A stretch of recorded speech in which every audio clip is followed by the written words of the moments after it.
Okay. Fantastic. Okay, so we're going to chapter 3. Did everybody turn in their assignment? I still got some folks that didn't turn it in. If you do, you have time, so that's fine. I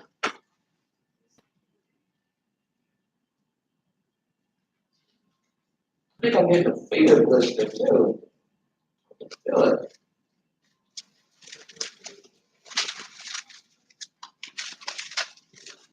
I had one finger blister in my entire life. I've had one finger blister in my entire life. My sister used to get them. My dad would get them. I mean, just like clockwork. But I had one blister in my life. And it came so big on my lip. I was glad it only get on camera one time. I mean, it like almost joined both of my lips together. That's how big it was. Yeah. Were you going through a stressful time? I don't even know.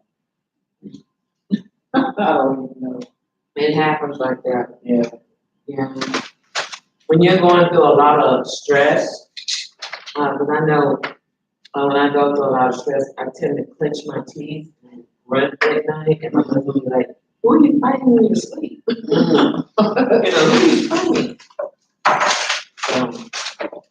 And then I wake up with teeth pain. So I have a mouth guard made. So I gotta get another mouth guard made. As soon as I got my fridge now, I get a mouth guard made.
Hey, beautiful, how are you? Oh, baby, I'm sorry. Did you call me? No, I said I was going to be there. Sweet afternoon. Okay. Thank you. I'm just not seeing you.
All right, so we're going to talk about chapter 3.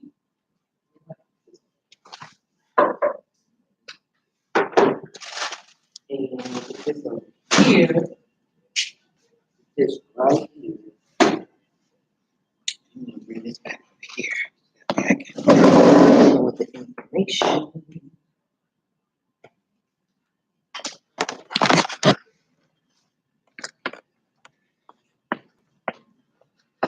And I think the last day of class, y'all, is gonna be right around the Christmas break.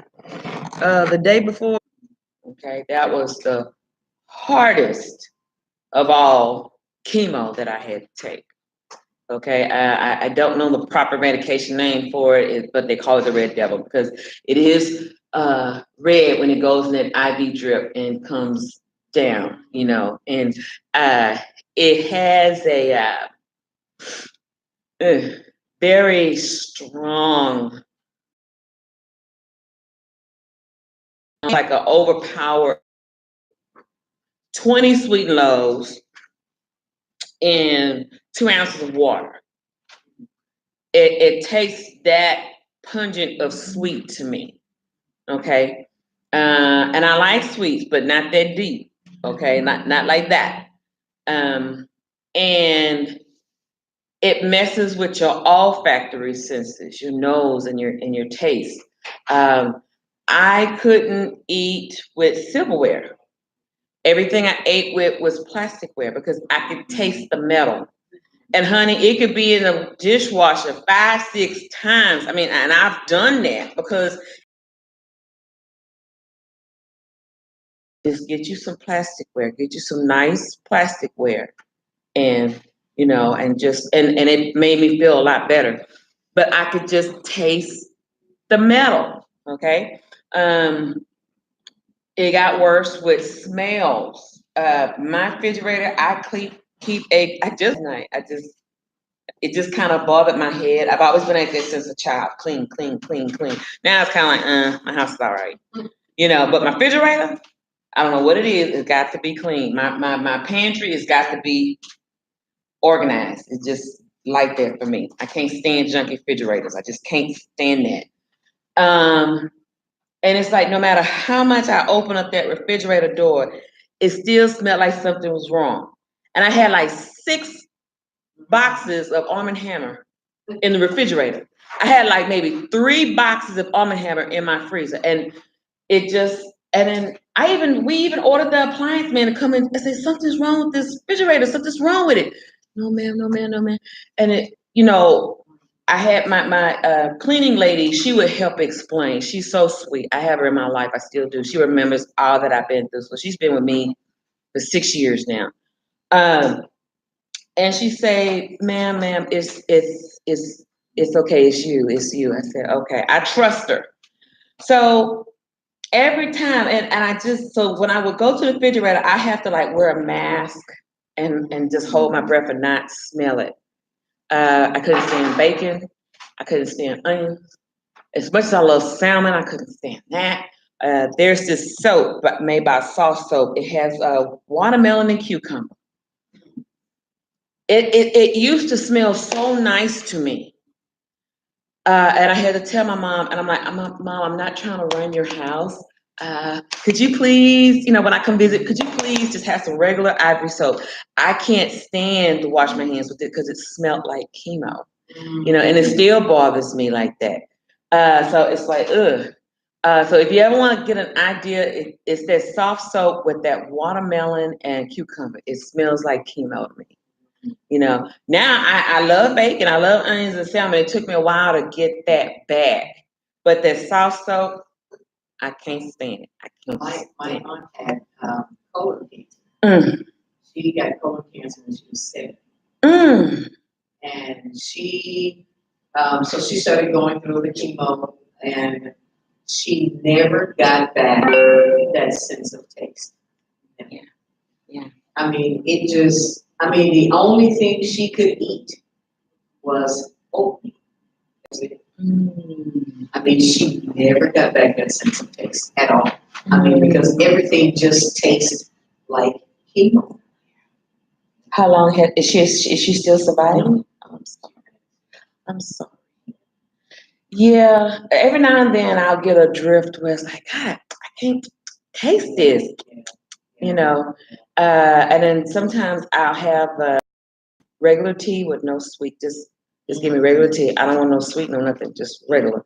Sometimes I got to have that bitter to kind of, how can I say, recalibrate Right. my taste buds. Right. Yeah, I have to have that water and lemon to recalibrate my taste buds so I can taste again. Other than that, it's like, I can't taste that, so yeah. And sometimes I had to learn, even though sometimes when I was cooking, not to oversalt the food, because I will do that because it's like, I can't taste it. But my husband like, dang, so I had to like salt my food and leave everybody else's stuff alone. Yeah. Yeah, I'm sorry about that. I'm sorry. How long did she live with that? Well, she actually lived, she lived with that fine because she ended up going through,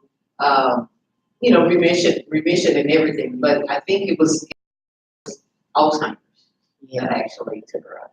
Oh, okay. Yeah. Yeah, she just never got back the taste. The taste.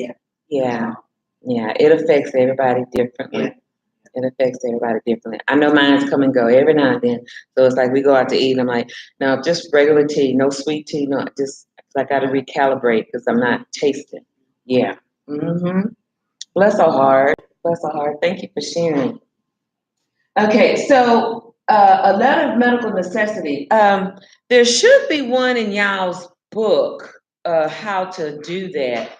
If you go to your index, look up medical necessity, and it should be an example letter of how to write one up.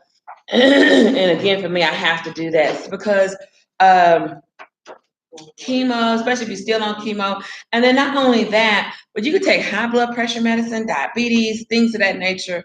And you really have to know how to advocate for yourself. You really have to know how to fight for these insurance companies and let them know, hey, this need to be on the medical necessity because this is a late effect that's affecting my teeth. My God, and it can be done. So when you're going through something like this, you go to the dental office. This is what you do.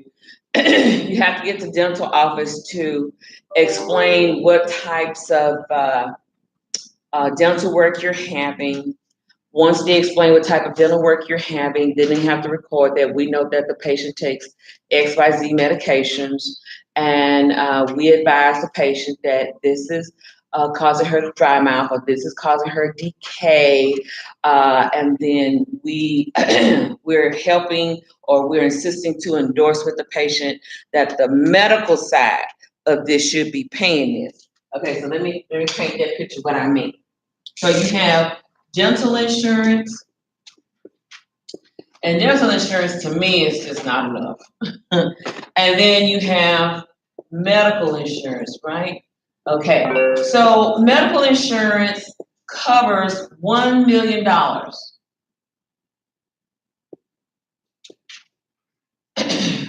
Lifetime max. That's what LTM means. Okay, dental insurance, I'm not sure what our coverage is, but I know it costs coverage for office visit, root canal, x-rays, things of that nature. Their billing and coding is different. Well, it's a little different. Okay? But if you choose and you want to try it out working in their office, what you're learning in here is a transferable skill. So if you say, you know what, they need a medical bill, all they gotta do is just show you how to use the codes in a dental procedure terminology book, okay? Put it on their billing form. Like we use CMS 1500. I'm not sure what billing form they use. But this is a transferable skill from the medical side to the dental side. Okay? Now, say like I've seen the oncologist. Okay, I've seen the rheumatologist. Okay, what else? My family practice doctor. Okay, they all gave me different kinds of prescriptions. Okay, these prescriptions has caused a late effect. Late effects are residuals of happenstance from a previous injury, uh-oh, previous injury or illness. Okay, so all that chemo stuff that I've been taking has caused dry mouth, has caused decay. It's not just my diet that I've been eating, it's more to it than that. Because I eat very well. And I don't mean very well like Big Macs. I mean, I eat very healthy. Okay. So it's not that at all. So, and it has happened. I have had so much dental work from, oh my God, since the year I had chemo all the way up until now. I've never had so much dental work in all my life. So it's residual of that. So you have to prove it in the letter. This patient has gone through chemo. This patient, within a time span from 2013 to 2018, she has had XYZ so much dental insurance. And we know the side effects and the cause of the medications can cause dry mouth, can cause bone density issues, can cause this. And so we feel it's deemable necessary that the medical insurance need to recoup to the dental side and have this paid. Okay. Now, of course, I'm going to pay the fees of what they're asking me. But once I get I'm going to write my own letter of medical necessity because I know what it takes to get it done. Once I get all that, and then I get their CMS 1500 form or their dental Medicare medical form, then I will send it to the insurance company myself and make sure it says do not pay to the provider, pay to me, reimburse me, okay, because it's costing me. Then it's done because it's necessary. I have to have this treatment and all this stuff because it's necessary. It's hard for me to masticate. Masticate means chew. It's hard for me to masticate my food if I don't have the proper teeth or if my teeth is not repaired. It's hard for me to do that. So it keeps me from having regular nutritional value. I can't eat carrots unless it's cooked. I can't eat raw carrots. I can't eat raw broccoli. I can't eat raw celery, things of that nature. Anything that's going to cause an inhibition to your daily life and routine is medically necessary. Are y'all getting this? So I'm going to use myself as a project and I'll share my outcome of my project with y'all so I can show y'all how to work it. Okay. But over time, you'll know how to be your own best advocate or be an advocate for someone in your family. Okay. And again, like I tell my students, I'm not just your teacher, I'm your mentor for life. So if you ever have questions, Miss Harper, I'm not sure. I'll tell you how to do it. Okay. Because I've been in this thing 32 years. So, all righty. Y'all got that? So what were the examples again for the number 5? Acupuncture. It doesn't cover acupuncture. Eyeglasses. That's another thing I'm gonna talk about in a minute. It doesn't cover contact lens. It doesn't cover dental. It doesn't cover dental surgery. Like TMJ, some folks get lockjaw, TMJ. That's a medical necessity because your ear, nose, and throat doctor can write a letter to your dentist or to a dentist and recommend that you have that. But the medical side have to also kick in and pay what the dental insurance doesn't pay. Okay, so they would be like secondary to the primary. Yeah. Yeah. So dental surgery, sex transformation.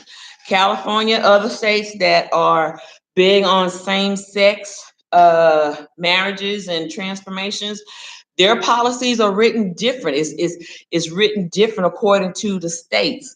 So sometimes they will include that. You have some employers who are very passionate about that. Okay, and they will cover that. Just depends. Some employers will include to have what do you call it?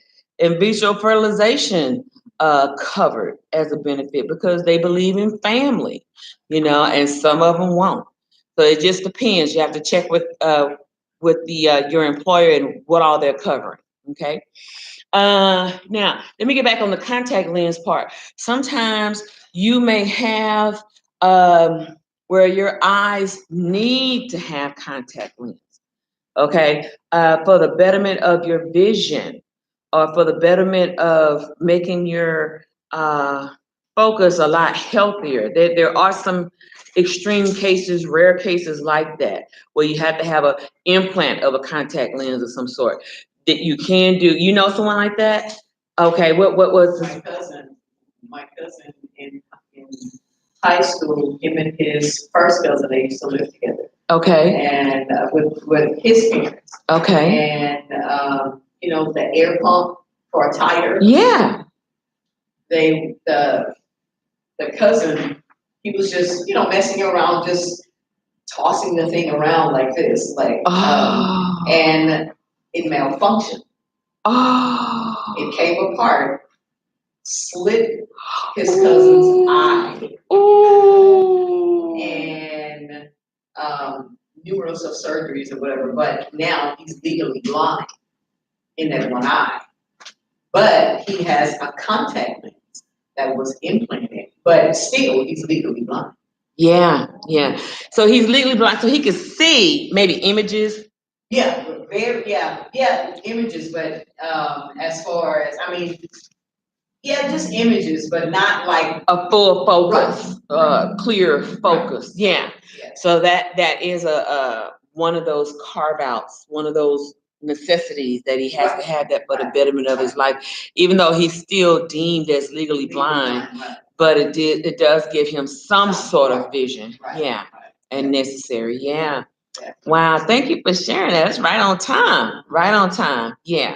So, did the family have it covered under the insurance, or No, that I'm not. you're not familiar with the statute of limitations, depending on how old they are, or whatever? Right, because he was a kid.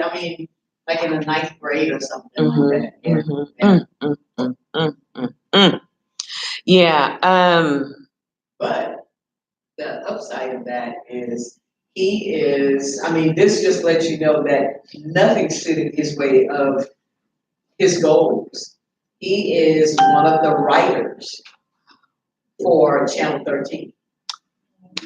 Yes. Wow.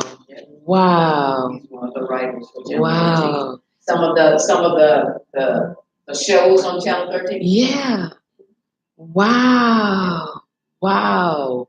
That's amazing.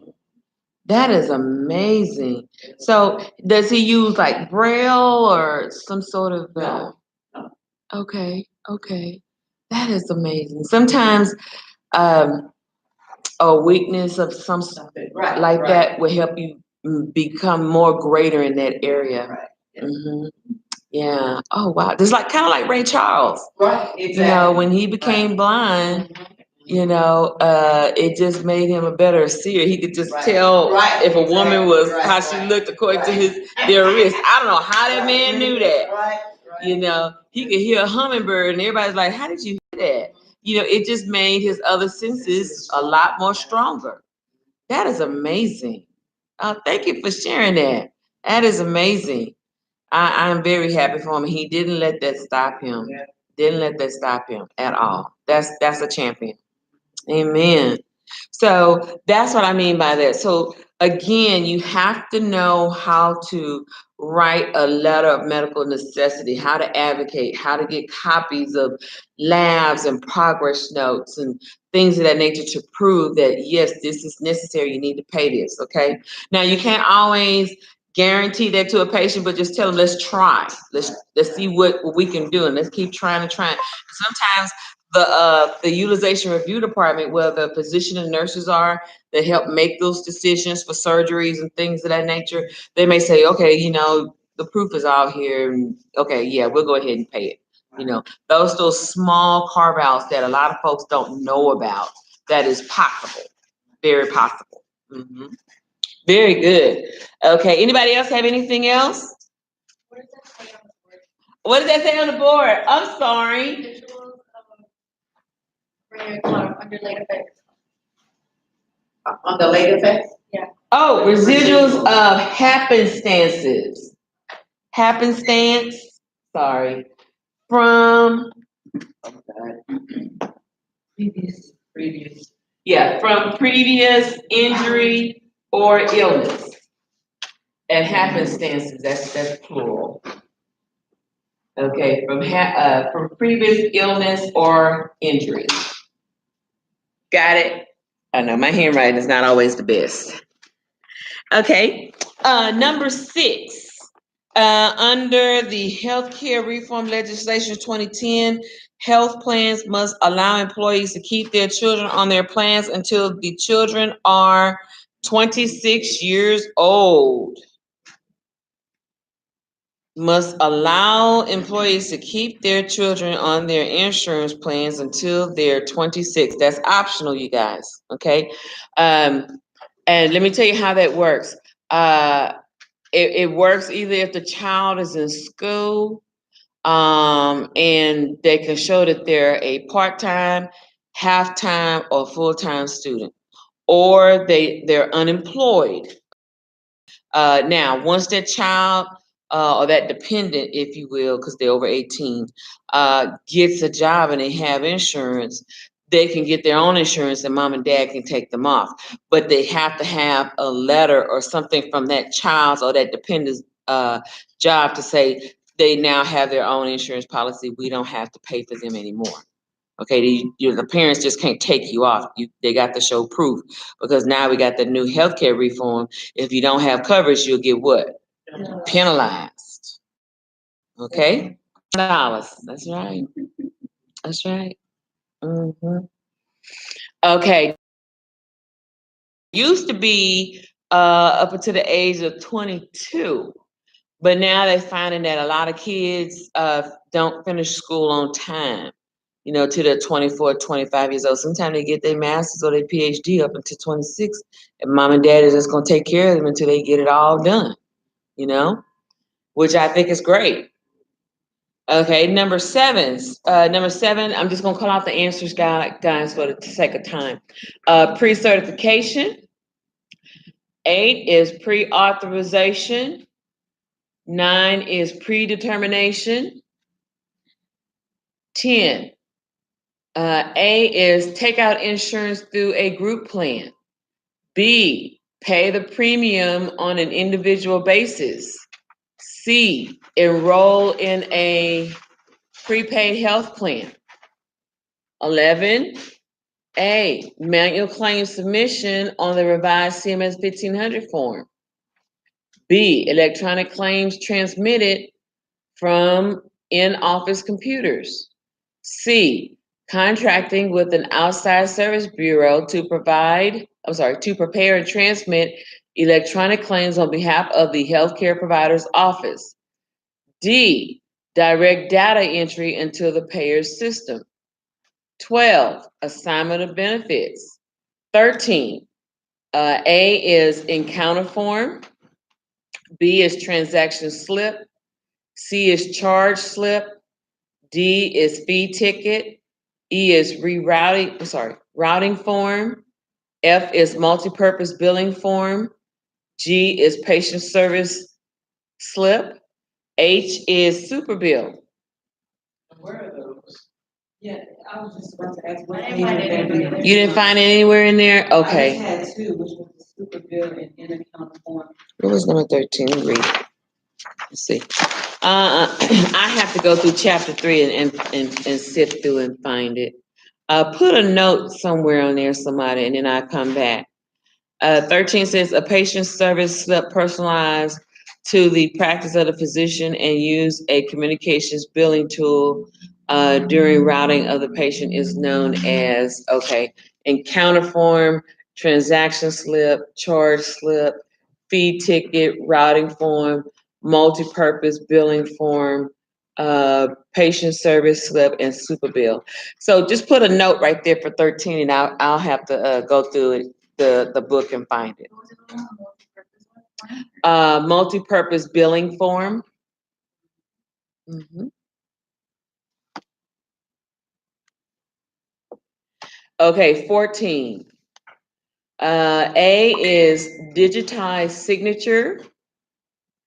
B, series of letters. C, electronic writing. D, voice. E, fingerprint transmission. F, computer key. G, button pin, biometric or token. By what? Biometric. BIOMETRIC. Biometric. Mm-hmm.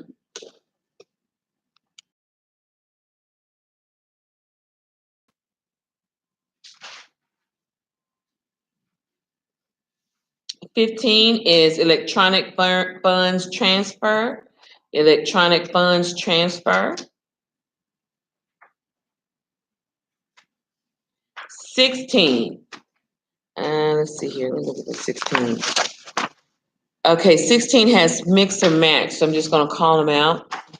First one is D as in David, G as in go, B as in boy, K as in kite, A as in apple, H as in Henry, E as in egg, J as in Joseph, F as in Frank, C as in cat.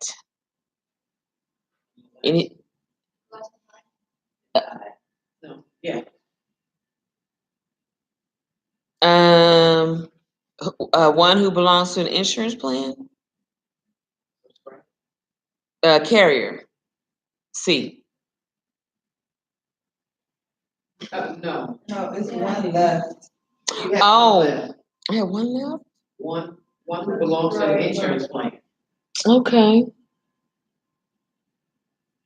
Okay, subscriber. Okay, insurance company that carries the insurance. Oh, okay. It missed it off of here. It didn't list I and it should have.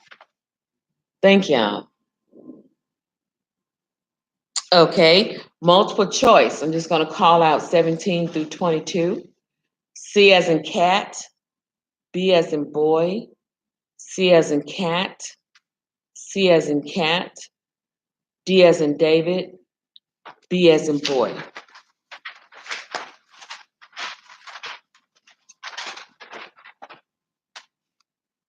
Okay, true, false.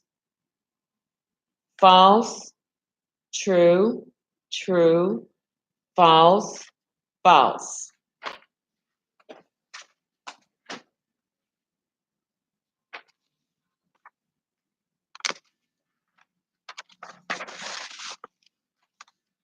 Anybody got it? Okay. 3-2, critical thinking. Okay, so I'm gonna write, I'm gonna tell you what the first one is, and I'm gonna call them out by numbers, okay? The first one is 16, 7, 2, 15, 9, 1, 11, 13, 12, 10, 3, 17, 14, 5, 6, 8, 4, 18. Everybody got it? Do I need to repeat anything? Okay. Let me look at the next one here.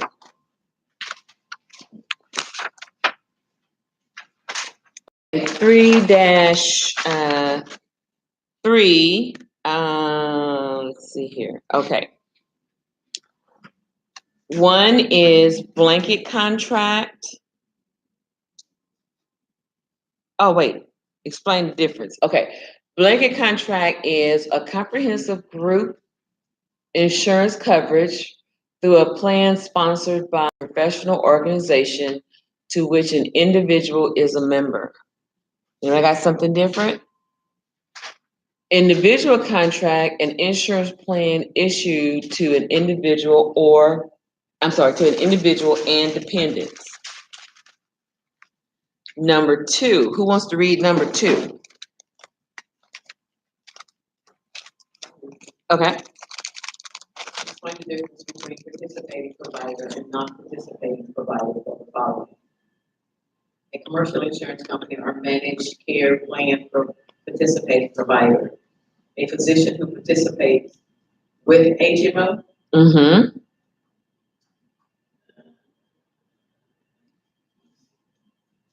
Oh, and I didn't do the, a commercial insurance company or managed care plan, non-participating provider. Okay. Is that right? Mm-hmm. A physician without a contractual agreement with an insurance plan to accept an allowed amount and to render care eligible to eligible beneficiaries. The provider may or may not file an insurance claim as a courtesy to the patient and usually expects full payment at the time of service. Mm-hmm. So the second part is non. Right. Mm-hmm. Mm-hmm. Okay, number 3, the next one. Medicare participating. A physician who has an agreement with Medicare. Okay, and non-participating. Physician who doesn't. Okay. Doesn't have an agreement Mhm. with Medicare. Amen. Amen. Okay, number 3, implied and express. Dr. Sunshine.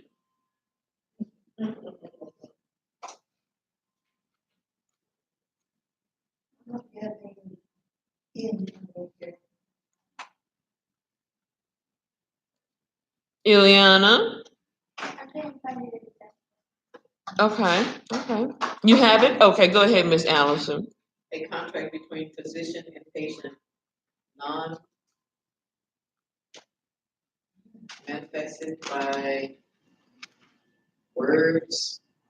Mm-hmm, by direct words, but implied or deduced from the circumstance, the general language, or the conduct of the patient. Mm-hmm. Remember I explained the other day that if the patient was in an auto accident, a terrible auto accident, and they can't express that, yes, go ahead and treat me, or let me go ahead and sign on the dotted line that I'm being treated, then you automatically know to save that life in spite of. It's an implied, okay? Okay, express contract is verbal. Mm-hmm. So if you're going in the hospital for pre-admission and they going over, what your insurance is willing to pay, they doing all of your vital signs and all that stuff. They got your history and physical and everything. They're telling me they may ask you, do you want an advance directive in case something happens? Okay, then go ahead and sign on the dotted line. That means you have expressed verbally or in writing that you want this care. You know the risk is going to be involved with the anesthesia. You know the risk is going to be involved with the surgery. So you're saying that, yes, I'll go ahead and agree to it. Yes. Mm-hmm. Mm-hmm. Very good. Okay, and number 4, Miss Allison, go ahead. Take us out. When children are listed as dependents on the 2-parent health insurance, the parent whose birthday, month, and date comes first will be the primary holder. Mm-hmm. Mm-hmm. Mm-hmm. So let's just say me and my husband have children. My birthday is April 16th. His birthday is August 15th. Okay? So if I have insurance, he has insurance. My insurance comes first. His would turn around and get filed second. Mm-hmm.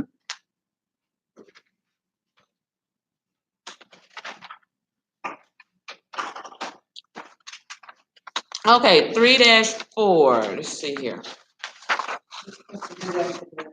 Okay. All right, so circle that and we'll come right back to it. 3-5.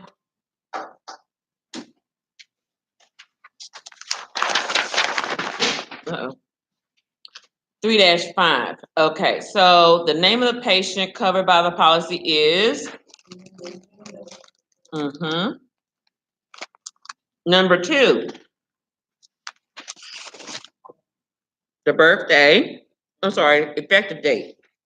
5/11/95. Mm-hmm.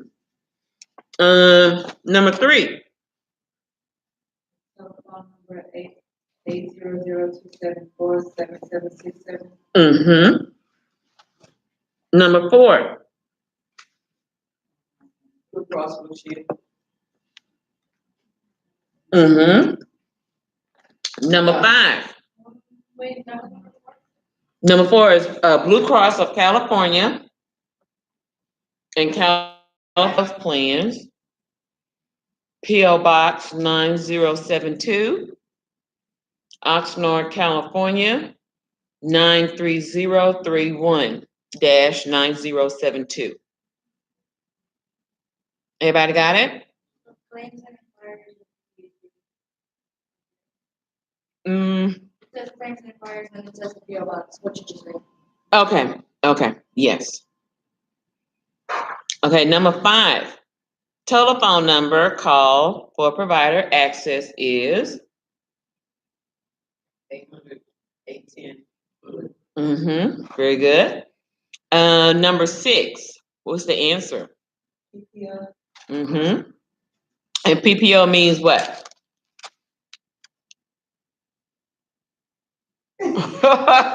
I just knew you was gonna look this. Preferred provider organization. Okay. Number 7. X Mm-hmm. DS Mm-hmm. -564 Mm-hmm. -00 Mm-hmm. -904. Very good. Very good. Number 8. C54 Mm-hmm. G28 Mm-hmm. Mm-hmm. 5031B. Very good. The copay office. Mm-hmm. Mm-hmm. 10. Yes. Yes. Mm-hmm. Okay. All right. Very good. All right. 3-6. Who wants to do that? Number 1. MT Fordney. Mm-hmm. Cindy, number 2. 010120. Oh, 2018. Number 3, Athena. Number 3. Okay. Karen. Number 3, I put 1-800-343-1681. Yes. Number 5, Miss Allison. I'm sorry. Number 4.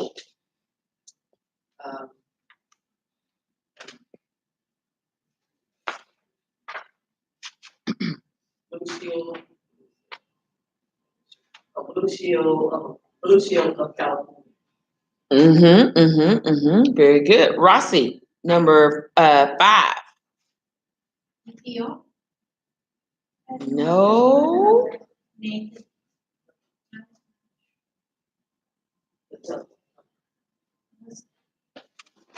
Number 4. Number 5. Number 5.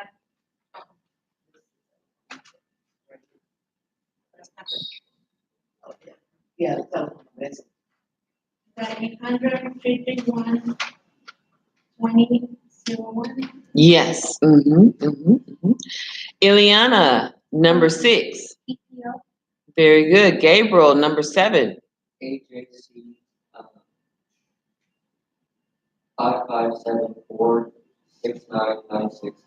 5574-69969. Number 8. Dr. Sunshine.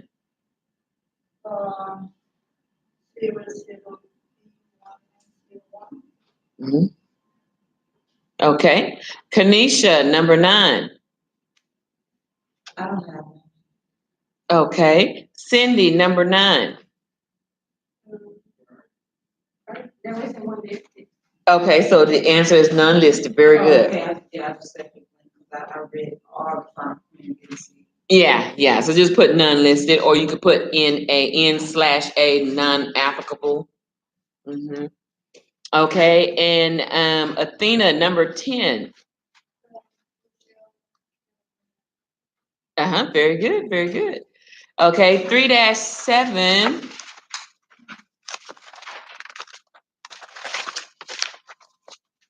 Okay, Karen, number 1. It's Linda L. Flores. Very good. Miss Allison, number 2. Now, I couldn't find the effective date. It's not listed. None listed. All right, N/A, none applicable. Okay, Rossi, number 3. 800, 842, 5751. Very good, Rossi. Ileana, number 4. United Healthcare, Salt Lake City, BT 84130. Very good. Gabriel, number 5. 800, 894, 892, 842, Mm-hmm. 5751. Okay, number 6, Dr. Sunshine. Point of service plan. Point of service plan is best of what? What did I say? Best of both worlds. What world does that mix with? PPO and HMO. Come on, Cindy. Gone, girl. Come on, girlfriend. You got this. Thank you, Miss Allison. All right. Let's see here. Kanisha, number 7. 521705172. Very good. Cindy, number 8. 176422. Okay, number 9, Athena. Office visitors, $10. Yeah, Urgent is 35. Very good, very good. Karen, number 10. G. Loman. Very good. On number 6, Mm-hmm. and the car sale fee is And the PCC, PCP. Okay. is that two different, she's probably asking, is that two different plans? You mean it's just all? No, just point of service plan. PCP means primary care physician, so that's not a plan. But you see how it has POS. I know. I see how it's all looking right there. Yeah, it looks like it should say something, but mean something in that regard, but it doesn't. It's just letting you know that this patient has a point of service plan and they should have an assigned PCP. Yeah, because remember, point of service plan has the best of what? It has an HMO side and it has a what? PPO side. Very good. So we know for HMO, they're supposed to have a what? A PCP, right? And just about anything that may not be covered on the HMO side be covered out of network under the what? PPO. So it's just letting you know that they should have a PCP. Yeah, but I can understand what you're saying. So, Rossi, do you understand that, baby? PCP is never a product or a plan. It's just letting you know that they should have a primary care physician. Very good question. Okay, let's go back to 3-4. Let's go back and play with that.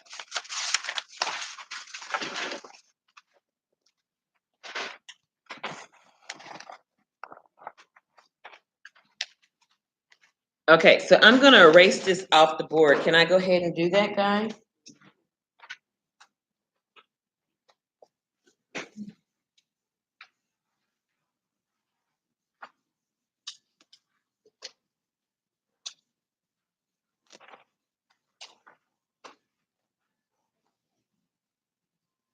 You make them up. Hmm. You make them up on the board. I know, right? And if my boss were to see this, that's why we don't use red markers. Not me, it says not me, Not green? not me, it says. Not me, yeah. I have to have it. Yeah. I got to have that color action. That's how I do things. Even when I was teaching my little nephew, see Donnie is 8th grade now, I think. When I was helping him with his 6th grade math, integer rules and stuff, I use math pencils because it helps them understand. I use math pencils with different rules, and it just helps them to remember. So to me, colors helps you remember, So I bought him like 3 or 4 packs of math pencils. He just, But you can remove the alcohol. huh? The alcohol. The alcohol? I know. I didn't bring any this time. I'll bring some next time. As long as I erase it, that's all that matters, and they can get it. A little vinegar and water won't hurt nothing. Okay. All right. So remember when I said that I wanted y'all to use that illustration in the book? I forgot what page that was on. Ooh, that sandwich boy got me full already. Okay, and I wanted y'all to copy everything there. Oh, just a minute.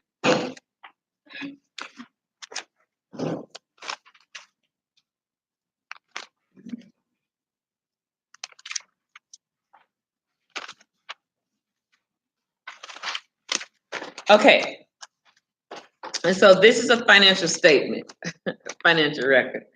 I haven't seen this since 1986 when I first started this at 17 years old, right? That's so funny. Okay, so the patient demographics goes right there in the middle where it says, I am hurt, but y'all gonna use Mary McLean, right?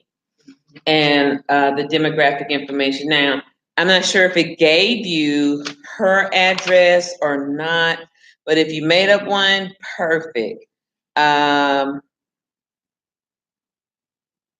Yeah, this is not Mary McLean, right? This is somebody else. This is hers. You told us how to use this thing just to fill out exactly how this. Yeah. Where am I getting Mary McLean from? I think that's another assignment. Okay, that's fine. Okay, hold on. 3-14. Okay, I'm using it right. Okay, so ledger lines. Okay, so insert the data service. So we see the data service is April 6th. So we're gonna say if you use XX, that's fine. If you use 2018, that's perfect. Okay. So we know that data service is a reference of 99203. Put that as CPT code. So all the way down, these are your CPT codes. I'm gonna tell you which one is your CPT codes. The 992203 is the CPT code. I'm on page 78, Dr. Sunshine. Yeah. So what I wanted you to do was copy everything. Page 78 on that.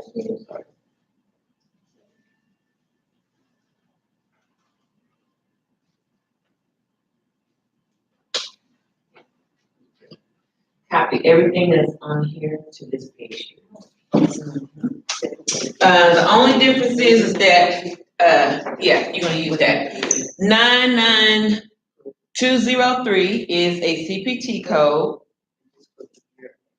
93000 is a CPT code. 99212 is a CPT code. 99222 is a CPT code. 51900 is a CPT code. 99024 is a CPT code. Okay, all those are CPT codes. Now,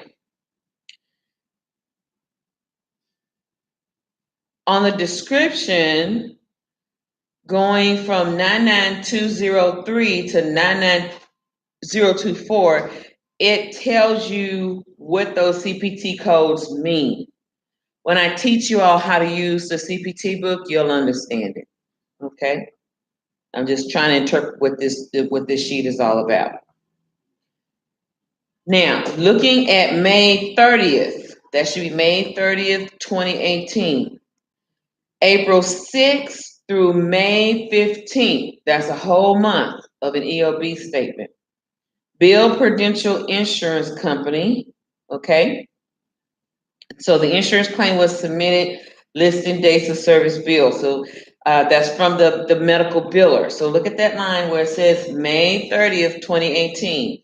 The medical biller made a note saying that they have billed to Prudential Insurance Company for this particular patient for all the days of service,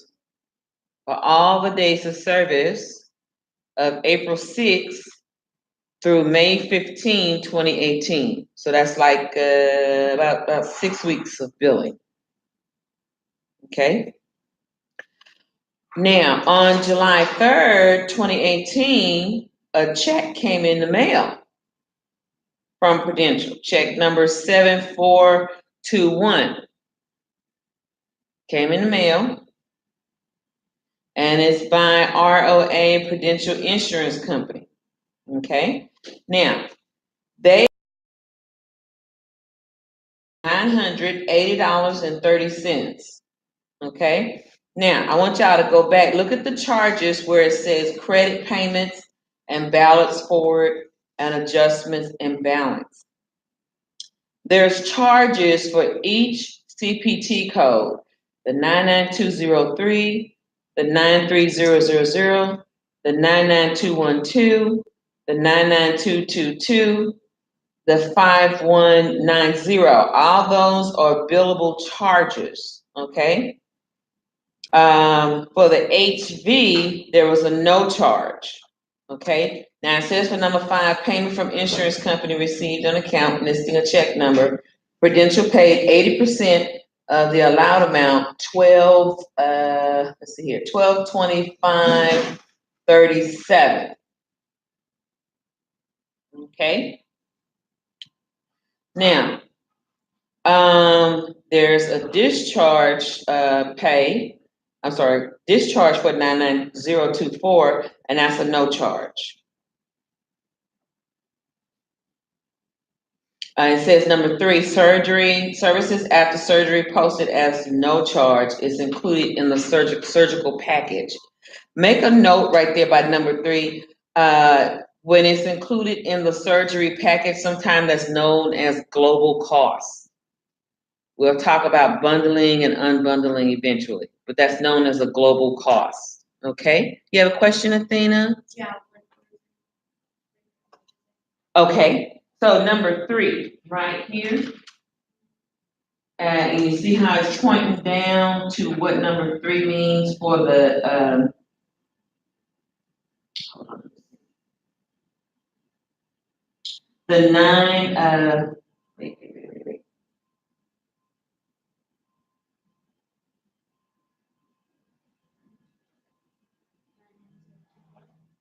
Yeah. 90024, it says no charge, both of them. Okay, that's inclusive of the global package for the surgery. You have some surgeries or some procedures that are called bundled or global. Okay, so write that terminology down. Bundled or global. Bundled or global. Okay. Insurance contract adjustments, $225. Again, it goes right back to that example that I gave you. It could say contract adjustment. It can say contract non-allowable.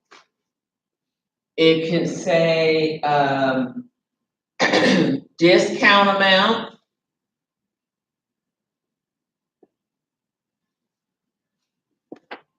It can say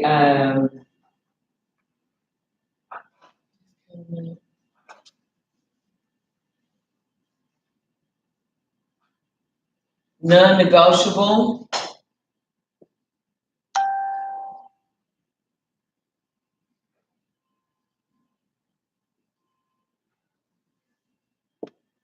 Okay, all of this means none covered. Due to par provider contract. Remember we talked about that? He's a participating provider. So that means that for every so many patients, he agreed to get $75 for every so many patients. Or for every so much care that he does with these type of procedure codes, he's gonna get $980.30 for 80%, okay, of a non-contracted rate. The rest is gonna have to be billed to the patient. So in this regard here, 225, what was it? 225.98. 225.98 is an adjustment. Okay.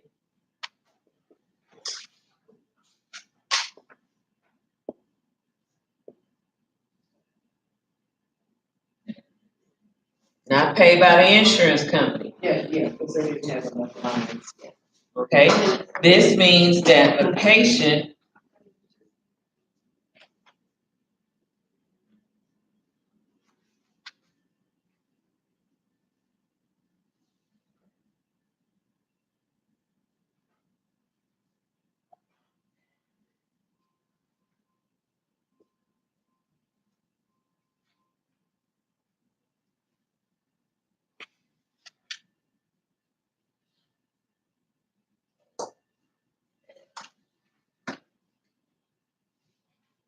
the insurance company did not pay.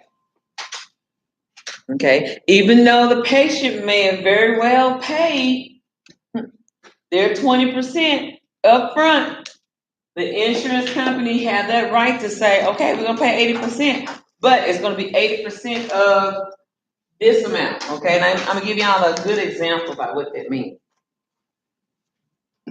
Say like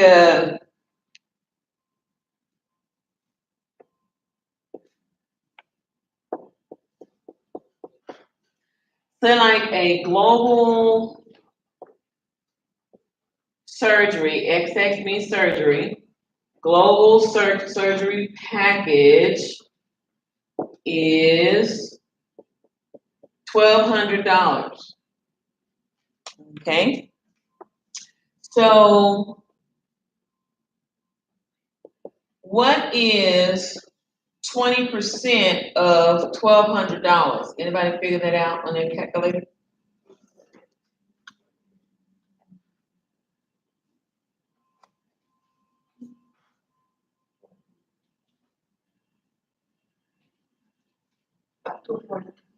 $214. Okay, so 240. oh, 240. Okay, sorry. Okay, 240.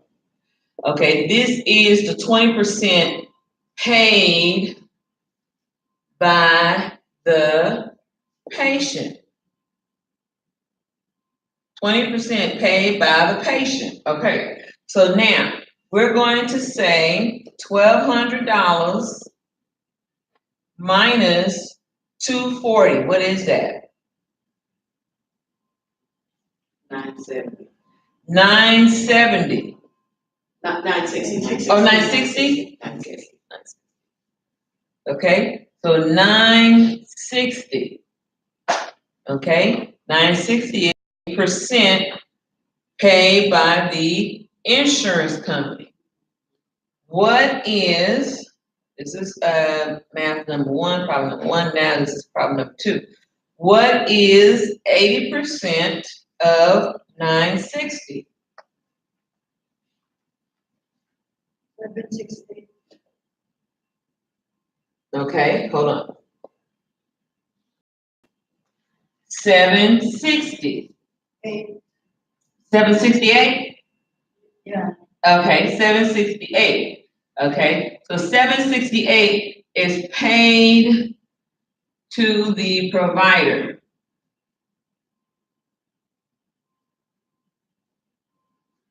Okay? What is the difference? Let me come back over here. Sorry, guys. Well, you don't have to write it over here in this little space right here.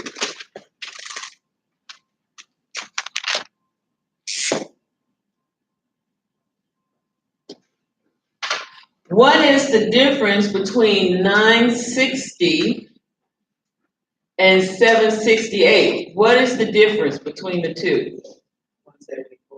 174. 174. Okay, so 174 is the adjusted amount. Okay, that's the amount that is going to be residual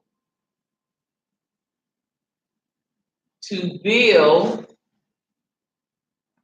the patient. You know, getting that?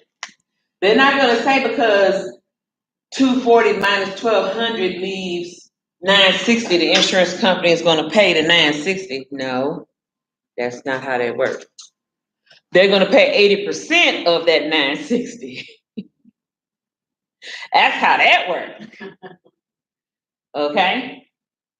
Then they're gonna take the difference between this and this and tell you, and the part that the insurance company, because this is the contract rate. The participating provider says that I agree to take 80% of whatever the insurance is going to pay us.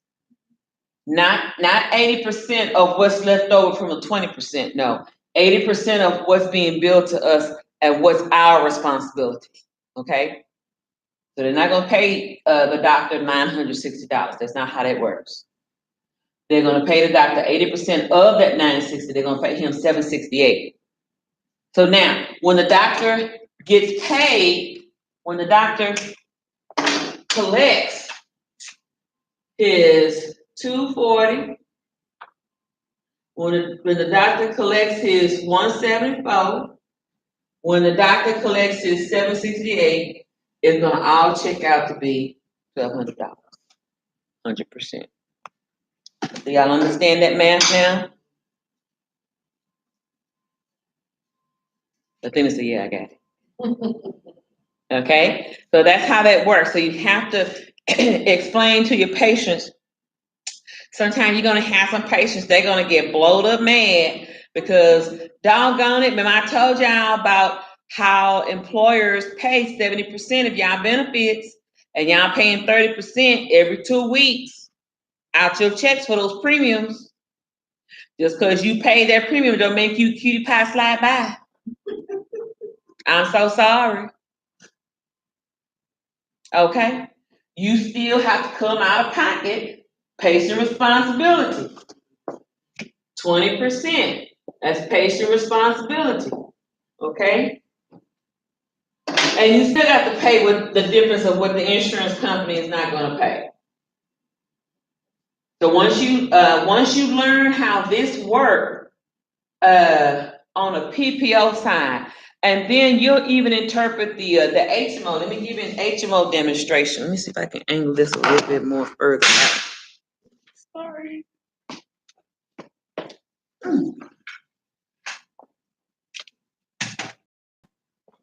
That says 80% is insurance. Responsibility. That's the insurance company responsibility. Now let me give you the PPO side. This is more of the this is more of the PPO example. This is PD to the provider. Paid to the provider. Paid to the provider. PD, paid to the provider.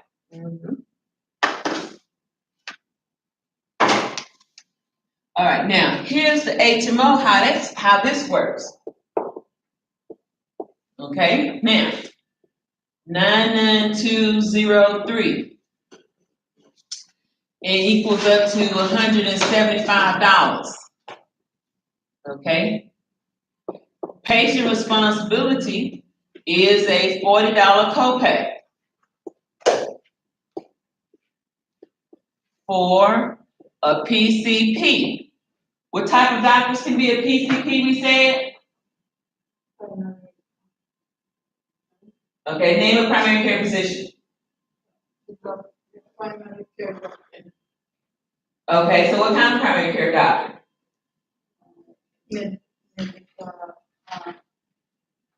Internal medicine. Internal medicine, name another one.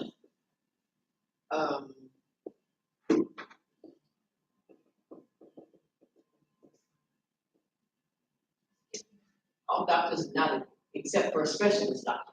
Right, all doctors have a specialty. I like how you blanket that. I like how you blanket that. Family practice. Right. Okay, I like how you did that. That was good. General practitioner. Okay, and ladies, even an OBGYN Okay. is a PCP.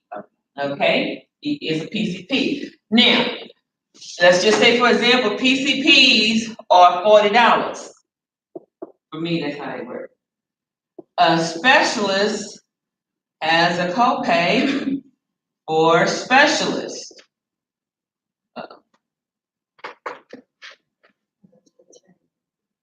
Name a specialist. Cardiologist. Cardiologist, name another one. Nephrologist. Nephrologist, name another one. Nephrology already. Okay. Endocrinologist. Right. Endocrinologist. Okay, so all of these are your specialty type doctors, so on and so on and so on, okay? They are $60 copay. Okay, so let's just say, for example, that the patient, I go in and I see Dr. Chang. I love Dr. Chang. And he charges me a $992.03. I have to pay a $40 copay, so he collects my $40 copay. Okay, now from the $40 copay, that, what did I say, the 990, 175 minus $40 equals 135. Okay, now HMO policy says for every 99203, that is $175. We're just going to pay $100.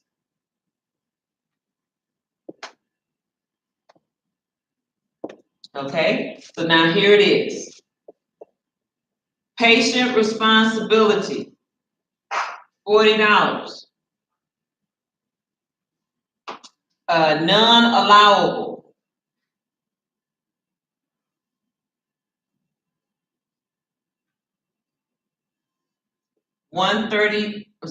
non-allowable is $35.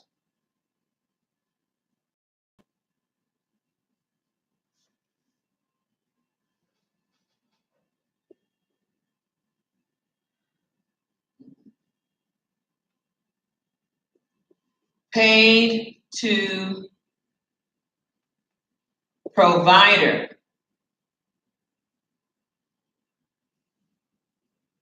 $100. Everybody understand how that works? So the doctor knows automatically, HMO, every time he sees me, and he's going to charge, if it's saying he spent 30 to 45 minutes with me, $175, I'm going to pay my $40, and then the insurance company say, okay, so for every 99203, she paid her $40, now it is $135, we're only going to pay $100. What happens to the $35?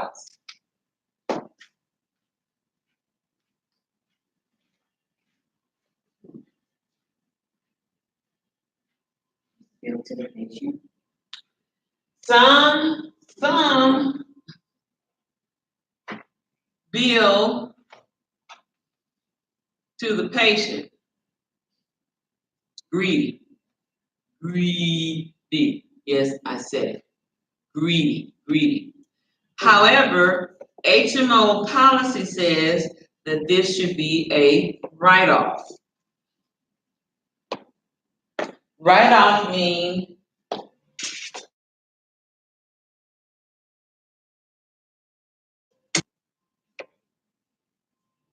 okay. HMO is known as a capitated plan. Okay, meaning, I think I wrote this somewhere up here before. $40 to see the PCP 40 to 50 times a year. Specialist, $60 to see a specialist 40 to 50 times a year. Okay? When this is managed correctly,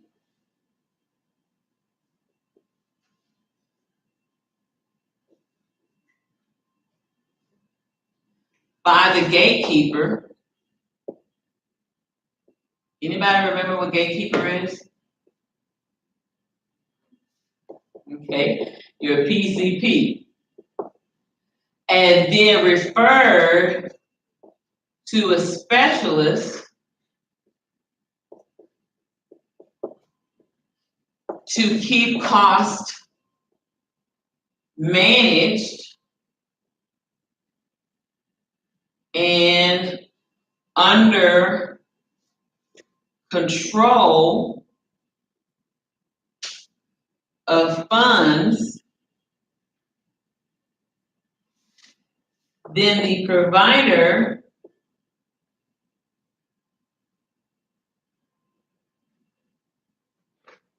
receives a bonus check. They receive a bonus check.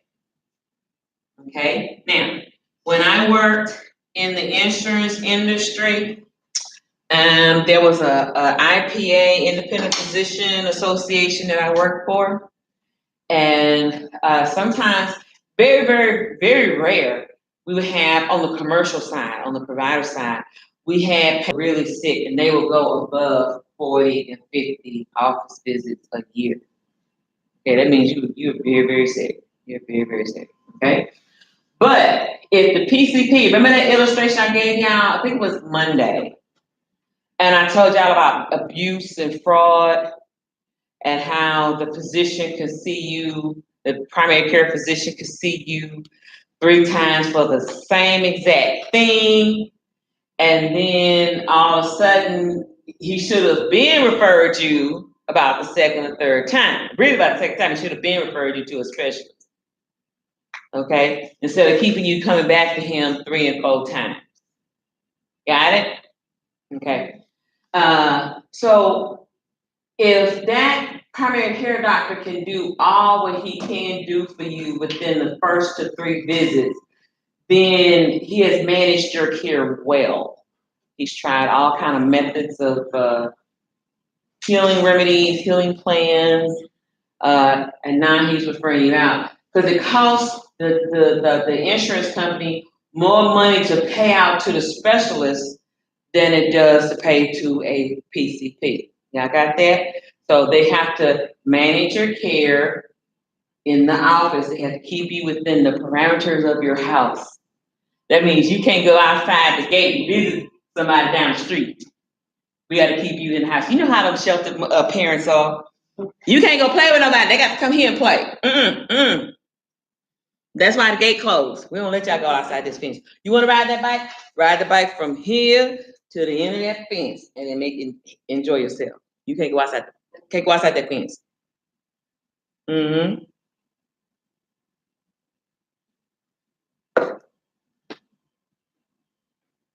Okay. That's how that works.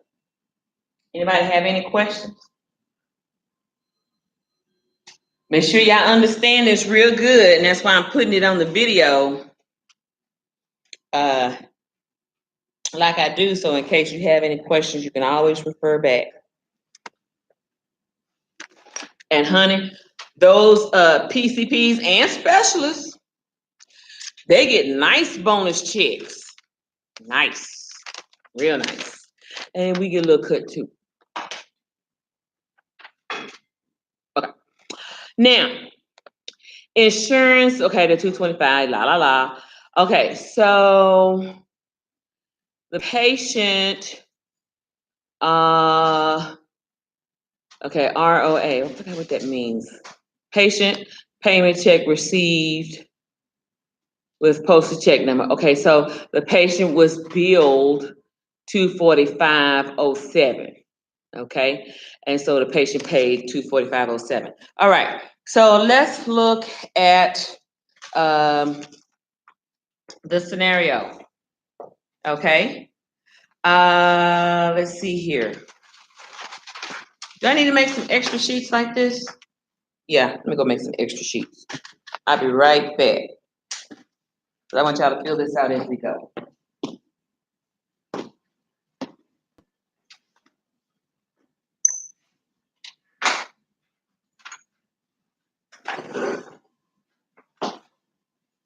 You know.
That's a need.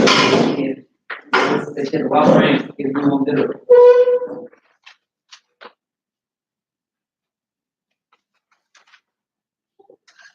I know, it's cold in here.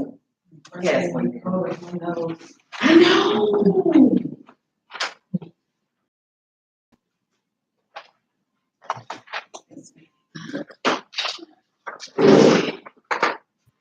Can I erase this? Again? Okay.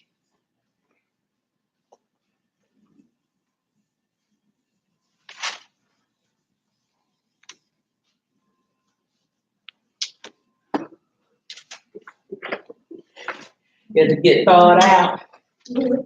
Go sit in the meat locker. I hear you. That's why I pack all my junk. Yeah, baby, just put it right there. Thank you, sweet pea.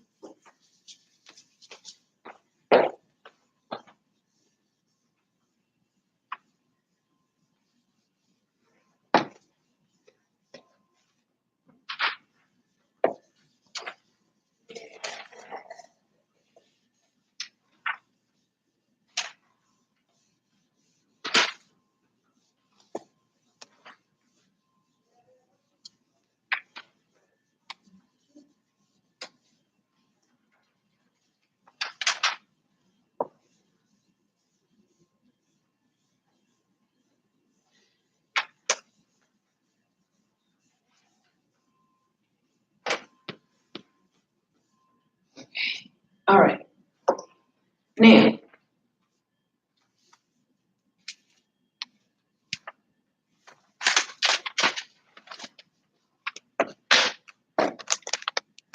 all right, so it says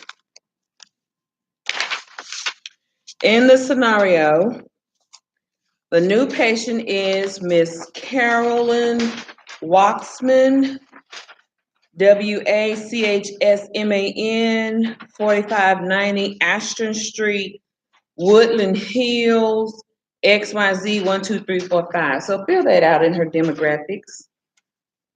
Fill that out. And if you want to, but I gave you, oh, I didn't give you a fresh No. one. I'm sorry. Okay. You're welcome. You're welcome. I thought I made enough copies. I mean, like, I should have had like 2 or 3 left over. I guess I don't. Only got one left over, y'all. Sorry. So, okay. So please write it right here in the blank space, yeah, on that paper. What are we reading? You're gonna write down the scenario.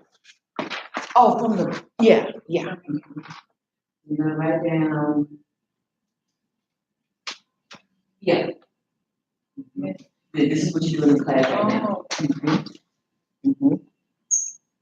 So you're gonna write down her name and her address, and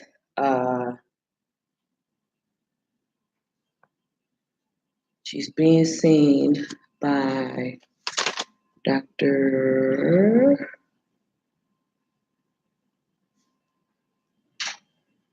Let's see.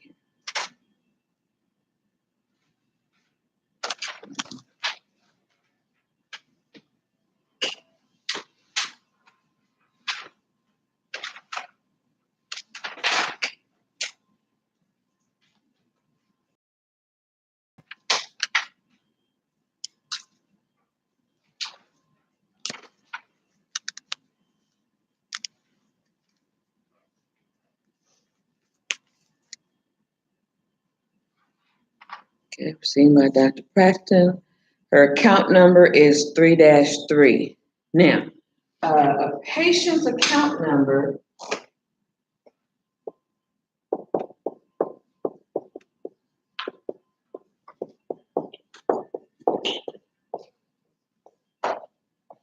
is usually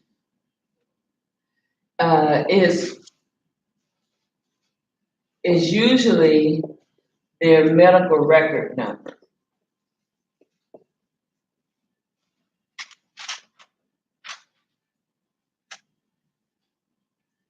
Okay, it's usually their medical record number.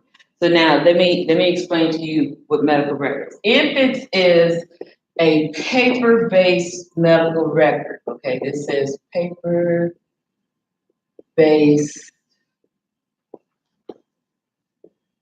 medical record.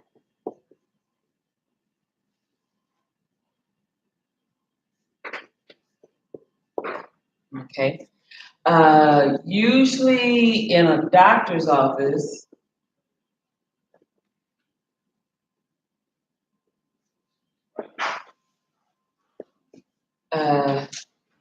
medical records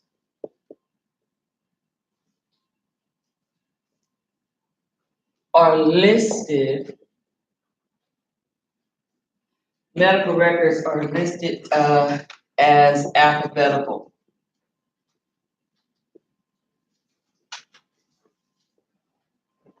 Then number.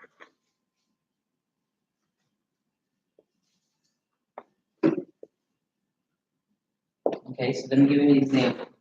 Okay, so you have a person's last name is Hargrove. You have a person's name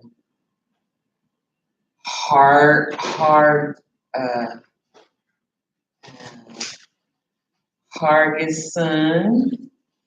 You have a person's name Harshman. No, wait. Harmon. And then you have a patient Harper. Okay, now notice all three of their names begin with HR something, HR something, HR something. Okay, right. The only difference is this is a G, this is a G. Okay, so this should go first. This should go first because the I comes before the O. This should be second. Okay, and then Harmon should be third, and then Harper should be fourth. Do y'all see that? Alphabetical order. Okay, now,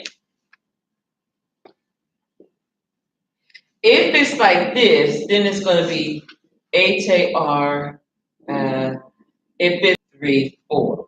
1, 2, 3, 3. 1, 2, 3, 4. Then it's going to start over. Har, and then get son. Okay? And it'd be 1, 2, 3, 4. 1, 2, 3, 3. 1, 2, 3, 2. It may be in that kind of order. Well, let me say that. I got this.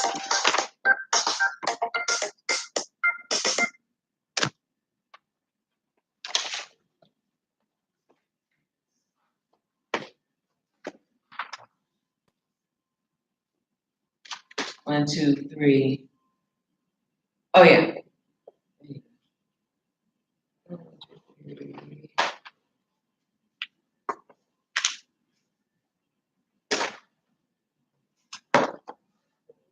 Okay. 3, 6. 1, 2, 3, 6. Okay, 4, 5, 6. Okay. Now, their chart is going to read sideways. HAR 1. And this may be a chart for Eddie Hargrove. Okay, but this is Eddie Hargrove's chart number, just like this. Okay. Okay, now, if it's another one, let's suppose it's another one, A R 1, 2, 3, 5. This may be Samantha Hargrove. Okay, but they all in this HR category. Right. Now, I thought that we were, because you said it's going in alphabetical order, right? Yes. So I thought it was supposed to be HRGI. Yeah. first. Yeah. Okay, so you were just using the first name, but it is supposed to be alphabetical order. Right. Okay. Mhm. Okay. So when you pull the chart, so just like this, so when you go on the shelves, all the photos gonna be in line looking like this. So all the H's may have a black label, H with black label. All the A's may be A's and orange labels. All the R's may be yellow in yellow labels. Okay. It's gonna be color coded. Okay. But we're gonna know that it's 1, 2, 3, 4, 1, 2, 3, 5, 1, 2, the next page, next page, next page. That's how we know they're in a series of the Hargroves Okay. or anybody that's HARG. Okay. Uh-huh. Okay. Mm-hmm. Mm-hmm. And so when you get ready to put the medical record number on top, then the medical record number is HAR 1, 2, 3, 4, which is their account number, which is the same as their medical record number.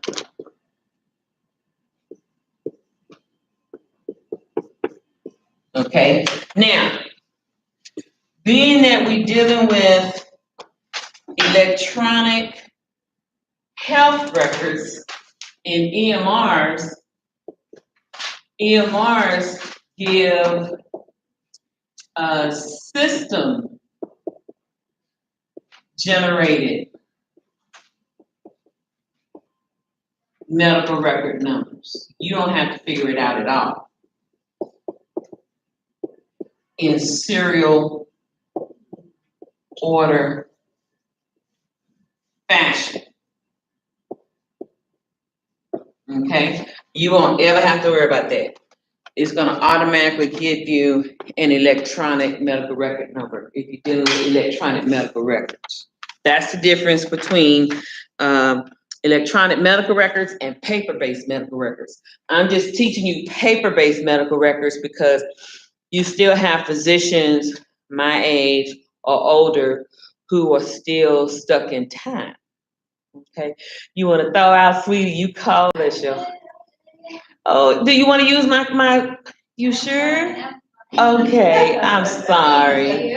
Yeah, just bring you a blanket, baby. I know it's a meat locker in here. I know it's a meat locker in here. But are y'all understanding that?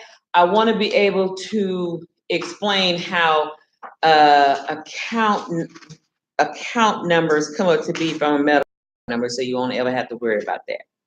Okay. Sometimes they may not use the alphabet. Sometimes they just may use a series of numbers.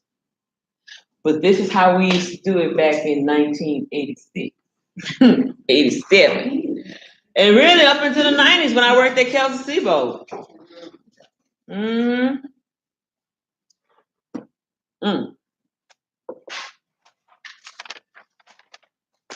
All right, so y'all should be through writing the demographic.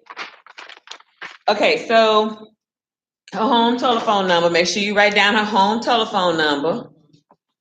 Okay, and her work phone number, you wrote that down properly, right? She was born May 8th, 1975. She's insured by, who is she? Blue Cross. And her subscriber ID number is? 510XX3201. Okay, very good. So that when you put it on the, what you say, policy, Yes, The same? yes. Yeah. Policy and group number. I mean, I think it's on the example of something, it's really like policy, group, subscriber, it had like. I think it's like a work. It said.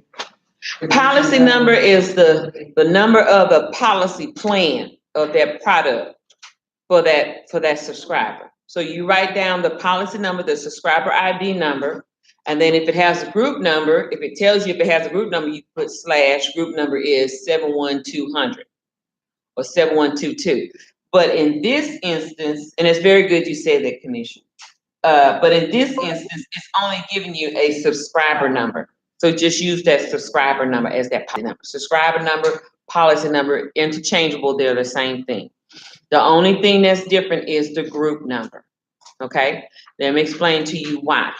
A policy number is significant to the person and the product that they choose.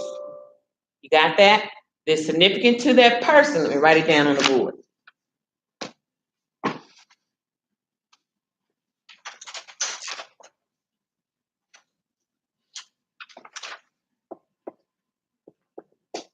Policy number of an insurance plan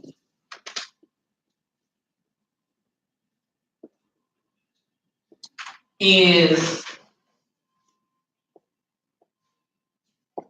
significant to that employee. The employee is known as the subscriber or policyholder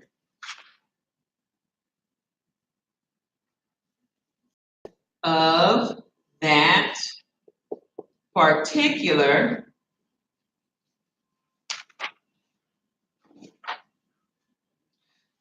product.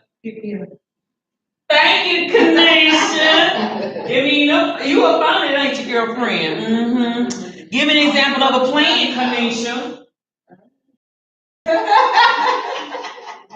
I'm waiting. I'm gonna need a little help with that when I'm lost. Can I get that plan? Blue Cross Blue Shield. Okay. Gabriel, give me another plan. Ileana, help him out, baby. United Healthcare. Okay, but you got it on the product. Okay, so policy number of an insurance plan is significant. I know my handwriting is not the best. What's your E? Significant to that employee. Okay, which is or known as subscriber or policyholder of that particular insurance plan and product. That's what that means, and product, okay? Now, group number is a group. Name me a group.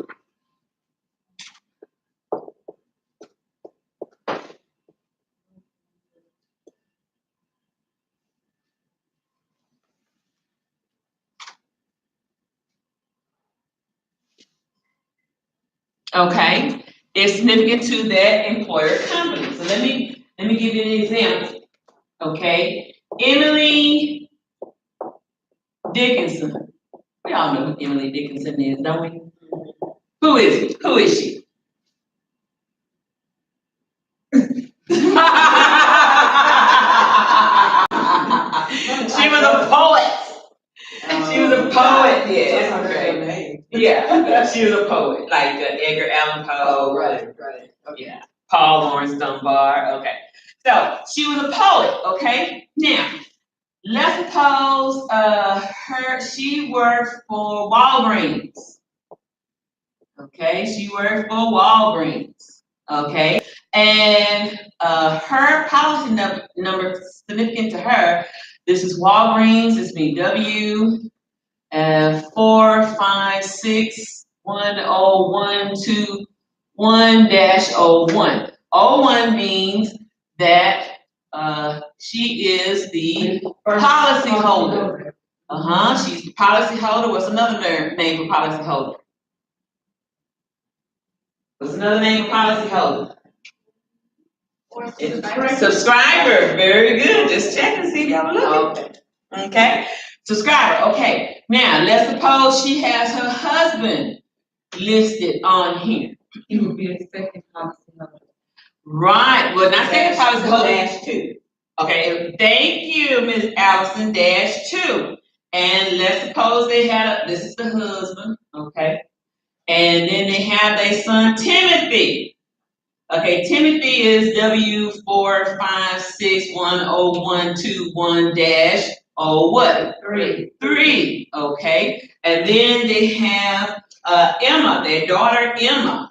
Emma is W456101221-04.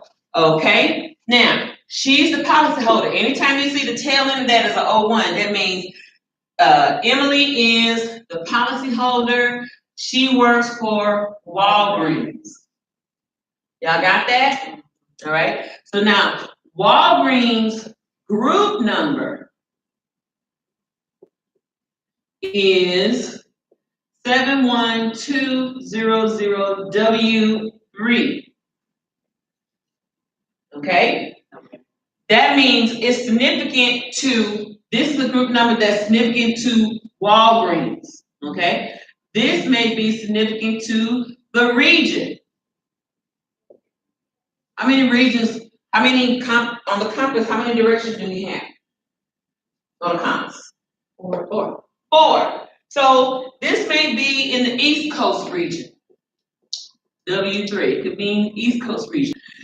Group numbers are made of significant to identify which Walgreens, or which region of Walgreens, or which state of Walgreens, or which part of the United States of Walgreens. Because not all, remember, Cindy said it best, and it's true, not all state policies and governorship of how they run their insurance coverages are exactly the same.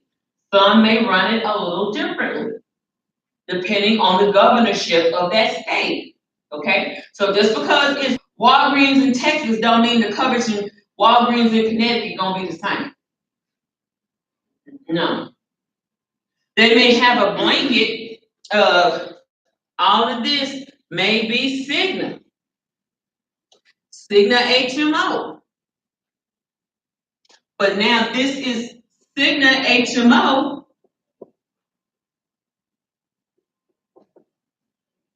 in the East Coast region. All Walgreens is in the East Coast region. Are y'all getting this? What group are you in? East region, West region, North region, South region? What region are you in? What group do you fall under? North, East, South, or West? What group do you fall under?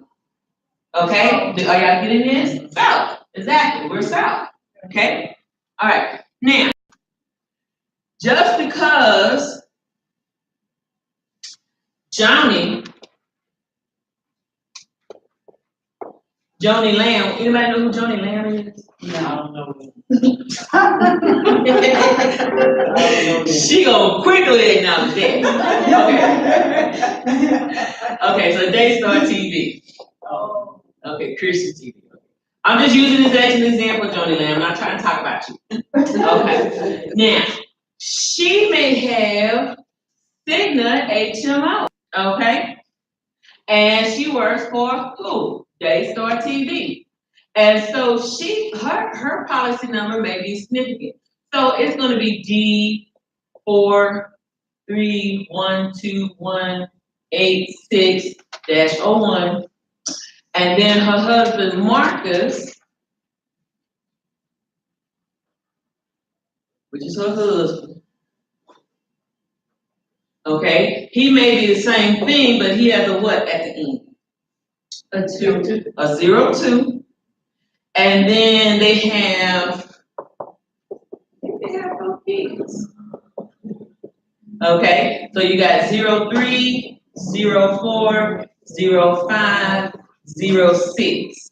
Okay, all in that order. So these are all their dependents. Okay, now she has Cigna HMO too. And so her group number could be 7721D1. Okay? Now, Emily and Joni both have Cigna insurance, right? Okay, and let's suppose that Joni and Marcus Lamb, they're in the West Coast. What's in the West Coast? What California. California. Mm-hmm. Okay, so West Coast. Okay, now, let's suppose we get a damn TV, tabletop, and they get to exchange notes about their Cigna insurance plan. Okay?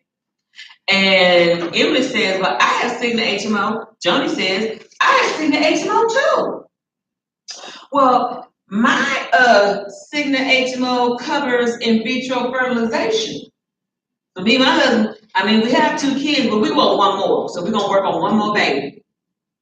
Well, girl, I don't have that problem. I have 4. I'm done. 4 and done. But I did look at it just in case I changed my mind. But our Cigna insurance don't cover in vitro fertilization. Why? Because it's in a different region. Different region.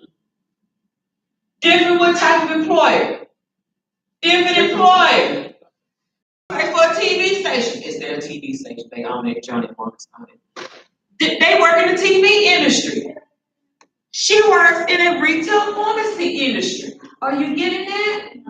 So Cigna took their HMO policy and plan and said, we can write up a policy and plan that's significant for what you need for your employers, that's significant for the amount of people that you need. We'll give you a request for proposal for this type of HMO, this type of HMO, this type of HMO, and they're all gonna have different coverages, and they all 3 gonna have different packages. You're gonna tell me which HMO plan that you wanna offer your employees come open enrollment. Are y'all getting this? Now, don't let nobody tell you because they work for Memorial Hermann and they got Cigna HMO at Memorial Hermann and they Cigna HMO at St. Luke's should be the same. No, ma'am. I don't care if it is in Houston, Texas. 2 different hospitals. 2 different hospitals. They both work in the same business of saving lives, but St. Luke's is more specialized to what? Heart. Methodist is more specialized to what? Strokes and brains and stuff. Okay, although they can do all of everything, but one has a reputation of notability over the other. Do y'all understand that?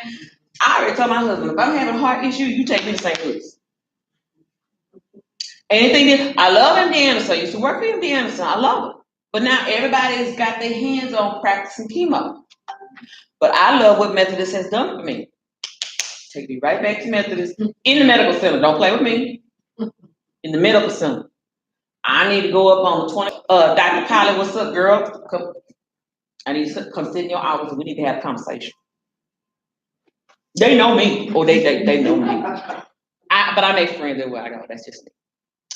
Okay, but are y'all getting this? So don't get caught up in politics with that kind of stuff. You need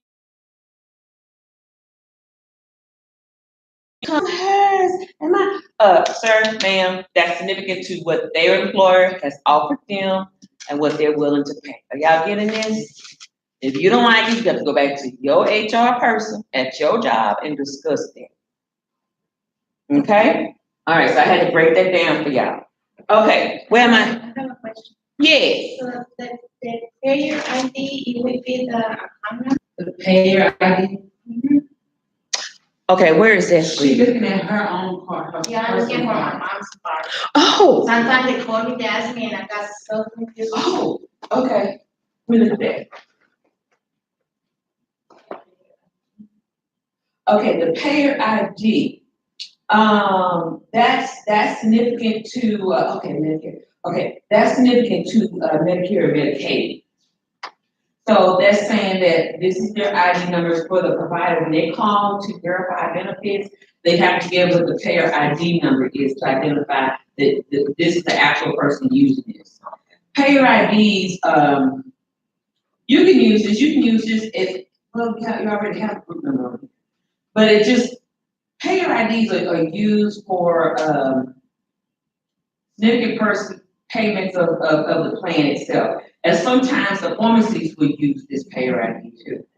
That's a whole other conversation. Mhm. Now for the VIN number, you have to have the VIN number in order for the prescription to be paid. And the PCN number, and this is the group number, because Medicare prescription coverage is paid through either Caremark, because it's not necessarily paid through United Health, it's paid through another company, but they work in conjunction with United Health.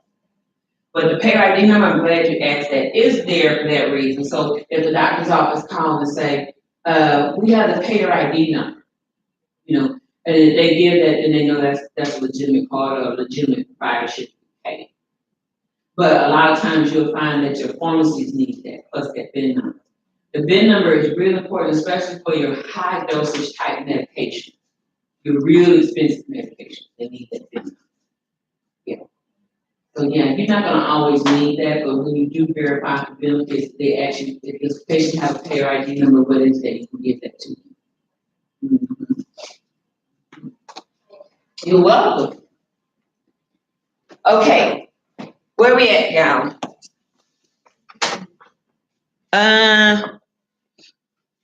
Subscriber ID number.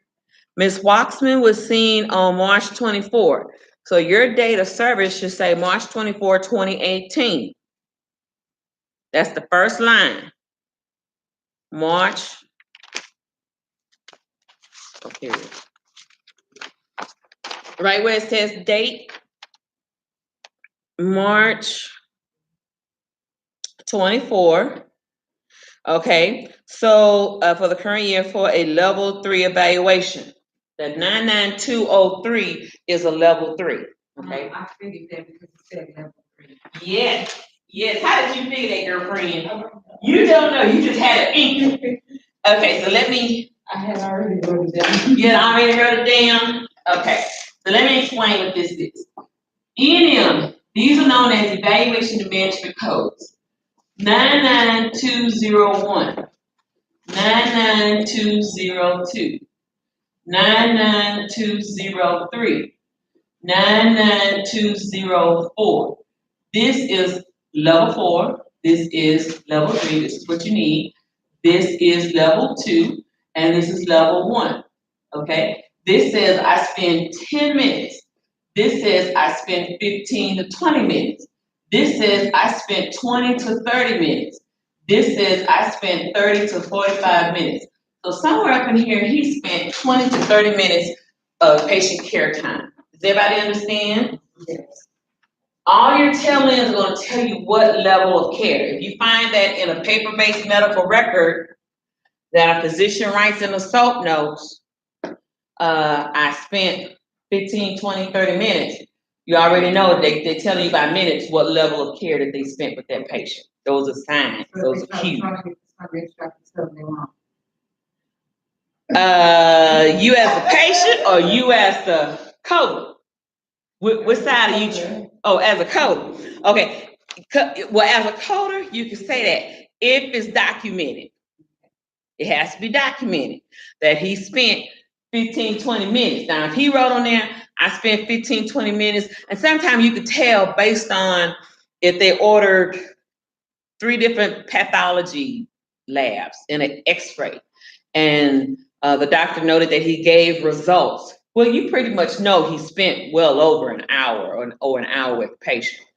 But if he just looked at the patient because she had a runny nose and cough, and he didn't put on there how many minutes, girl, give him a 10. Because it should, especially if he's in the profession 10, 15 years, it shouldn't take you all day long to examine that patient. You should be pretty much proficient, and know how to look at a patient and say, oh, I know what's wrong with you. But I know what's wrong with you. I had one doctor to tell me that. I know what's wrong with you. I said, but you didn't. I know what's wrong with you. And he was right though. You know, that's one of those they can just look at you and tell. They don't have to go all day with it. But for preliminary reasons, they have to breathe, breathe, just like I said. Ain't nothing wrong with you. All right, take the cough syrup, go home. Bye. That's it. Are y'all getting this? Evaluation. We're gonna learn a different parts of the CPT book. I'm gonna bring that. I don't know, maybe next week or week after next. I have to see. I have to see. Okay. So that's a for evaluation and management. There you go, sweetie. Office visit is okay. So evaluation put 150. Use 150. You can use 150. She also received an electrocardiogram, ECG or EKG.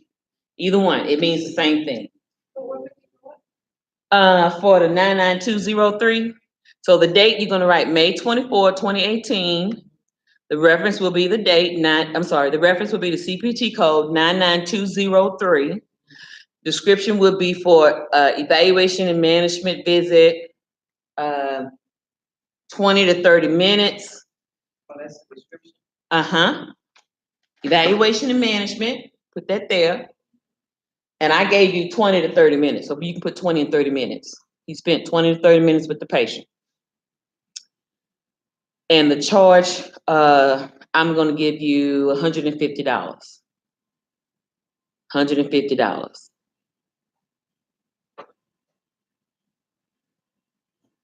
Okay, now for an EKG or an EEG.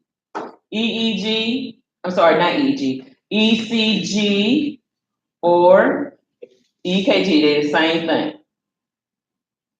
There's 77503, I want to say. Make that 125. $125. And it says you can locate these fees in the mock fee schedule appendix X of this book. Okay, so I didn't give y'all, I need to make y'all a copy of that. And I think I have all that in my car. I did that.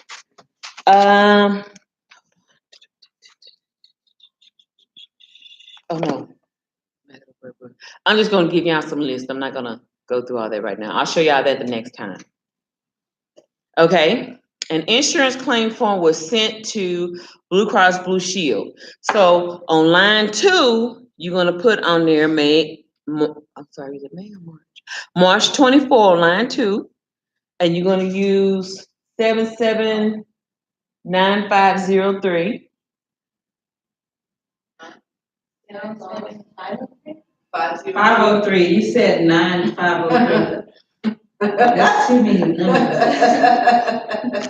Y'all help Miss Harper. Please help Miss Harper. Okay. Okay, so the second line should have 77503. Okay. Which is the ECG or EKG. And I told y'all that's gonna be $125. Okay. Yeah, the money right there where it says charges. So the first one is 150. And for the second one, We put the same date, right? yes. What about the description? For the first one, evaluation and management. Oh, for the second one, you could put EKG or ECG. Got it? Yeah. Okay. All right. Perfect. Okay. Okay, an insurance claim form was sent on March 25th. So on that third line, put on there the date March 25th. And put on there insurance claim form for reference. billed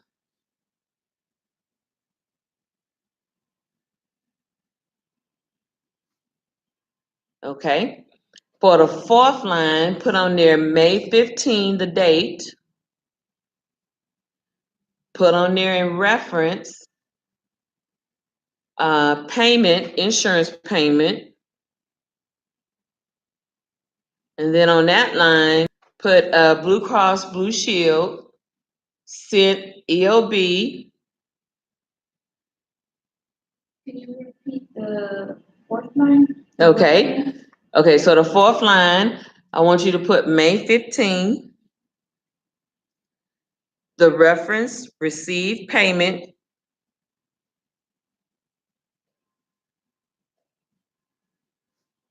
Description, Blue Cross Blue Shield. Paid with EOB. Okay, then it says here $19 was indicated as the adjustment. Okay, so now, see on that same line, go all the way over. See where it says adjustment? See where that A is? So kind of like under where that A is, put $19. So put 19 and then 00 for the next box. So 19 in one box, 00 the next box to it. You got it? What was the description? Okay, description for the third one is billed. So on March 25th, the date should be March 25th. And the description should be, the reference should be billed to insurance company. The reference should be billed to insurance company. And then the description should be billed for payment. However you have it worded, somewhat like that, billed for payment.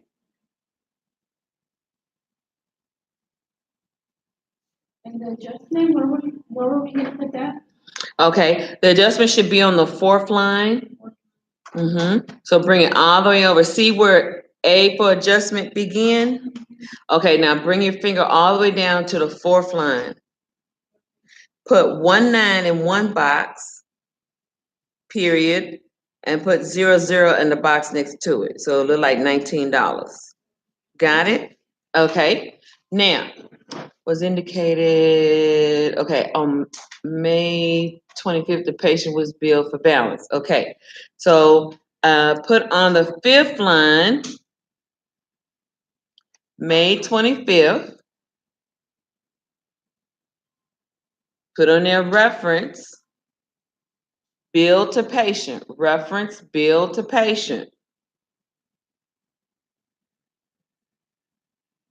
Description, patient pays the adjusted amount. Patient pays the adjusted amount.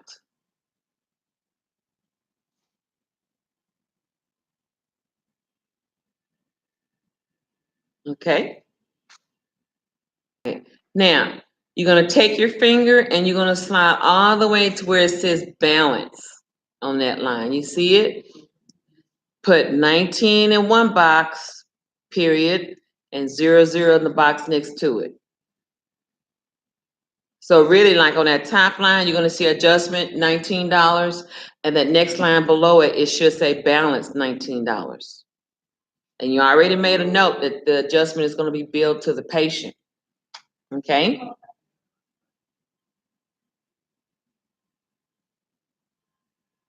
Okay. Now, for the balance, okay. After the instructor has returned work to you, put it in 3 weeks. Okay, I should have completed. Did anybody have any questions? I'm gonna come and check that off. Let me find my red pen. Let me find my best friend, the red pen. I had a question. Yes. For the third one, for the reference, which one, what was it? Let me look. For Okay, you did good. Okay, so, bill to patient. Bill. Yeah, bill to the, patient. so what was the taking out of here? That's. Okay. What was the date? March 25th.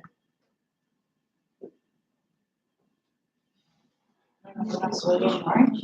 Yeah, it should be more.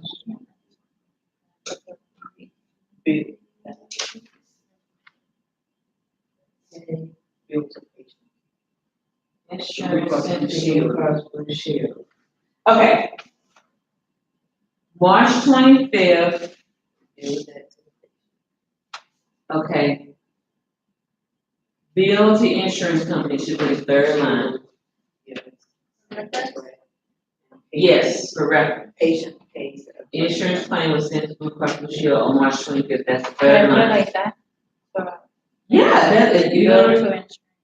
if you can remember like that, that's fine. So now, let me tell y'all this, and I forgot to even tell y'all this.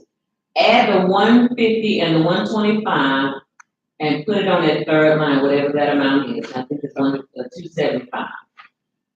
On that third line, put 275. Which means the third one. Okay, so the first line amount should be 150. Okay. The second line amount should be 125. And then bill to the insurance company should be 275 for it all together. Right. You got it, very good. Can you confirm? Yeah, go ahead, yeah. Okay, yeah, do it like that, okay. Now, 15.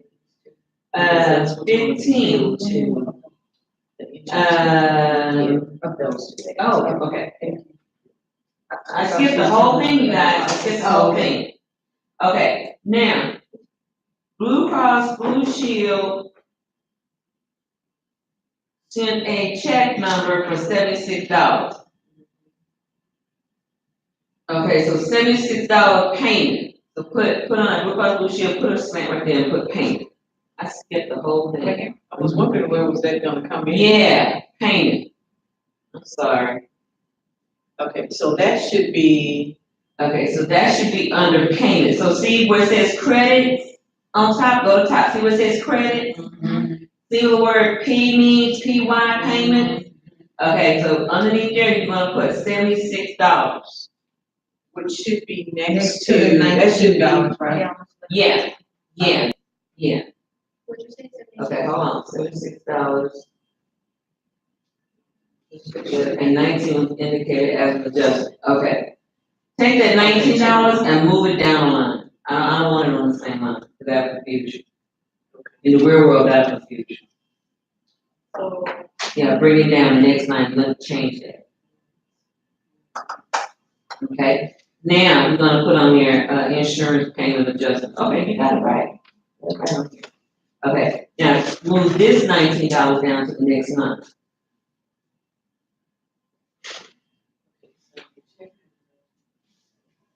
Okay, now put on here, patient to pay. Patient pay, patient pay, wait. Patient.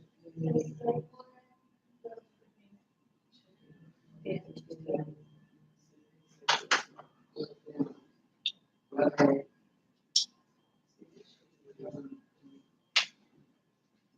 Okay, so $19. Okay, and so let's redo the math here.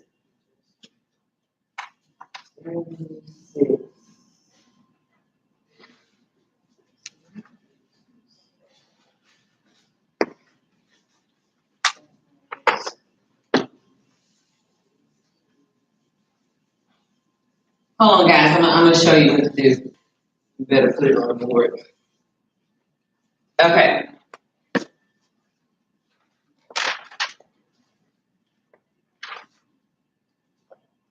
One, two, three, 4, 5, 6, 7. Okay. So this should be 524. This should be 99203. This should be evaluation and management, 20 to 30 minutes. And then this should be for $150.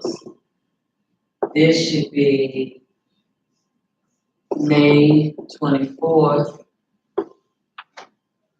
It should be for 77503 EKG.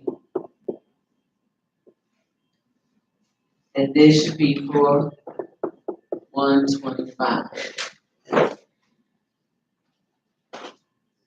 This,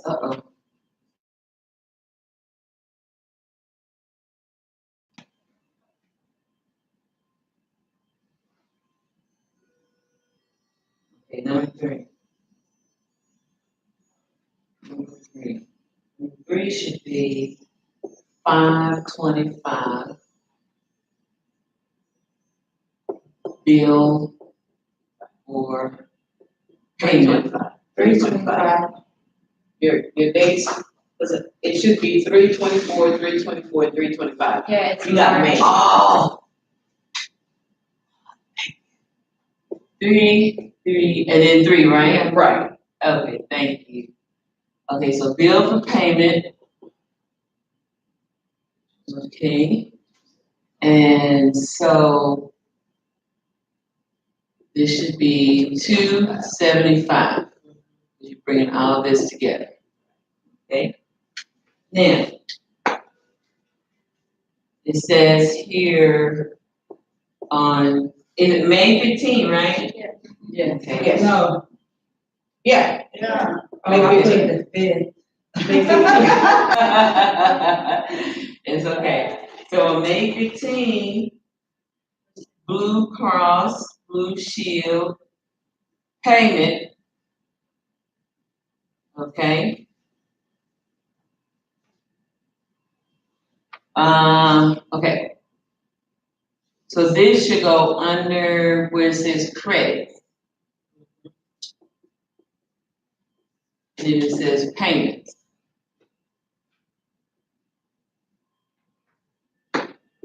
$76. Okay. And then the next line should say May 25th, right? Yes. Okay.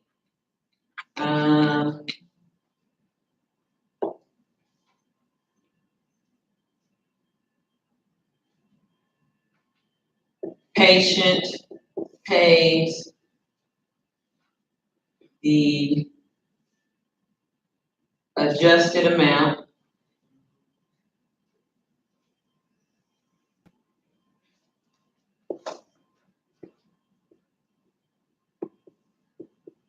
Okay.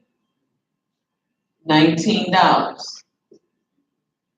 Okay, everybody got that? Okay.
So this goes under the $19?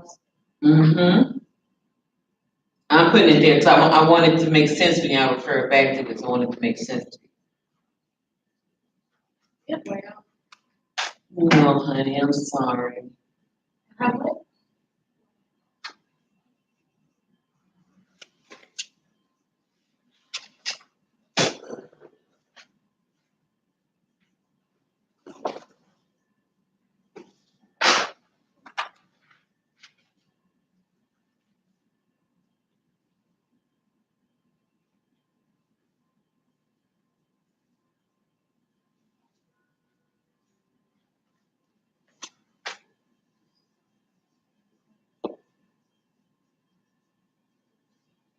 Okay.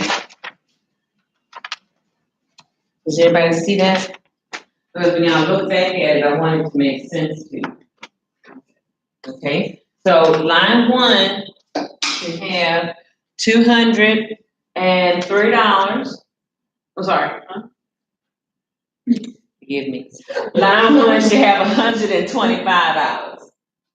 Line two should have y'all know what I mean. Line one, 150, line two, 125. Yeah, okay, there you go. And then add together on the third line should be $275. But Blue Cross Blue Shield sent in $76.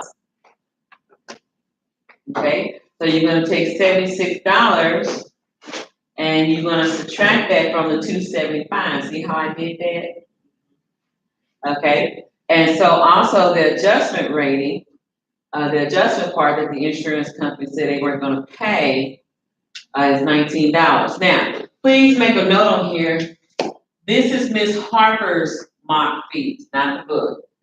Please make a note to yourself. This is Miss Harper's mock fee, not the book, because the book, the actual workbook has an actual mock fee. That's something I made up. So in case later on, well, where Miss Harper get this from? No, I made that up. I did that. It's not in yours. That's Okay, thank you.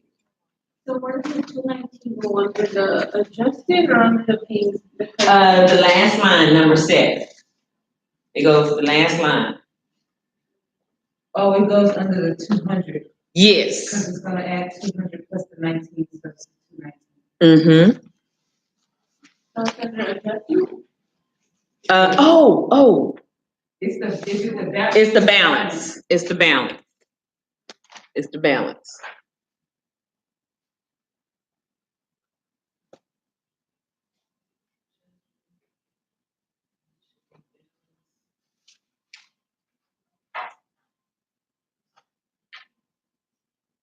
Okay, hold on 1 second. 275.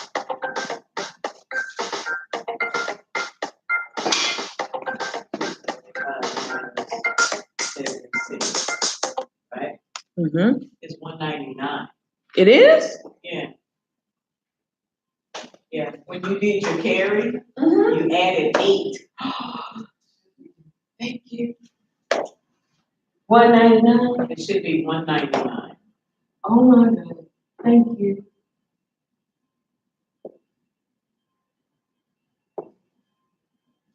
Okay. And the 199 minus, yeah, because it should have been 180.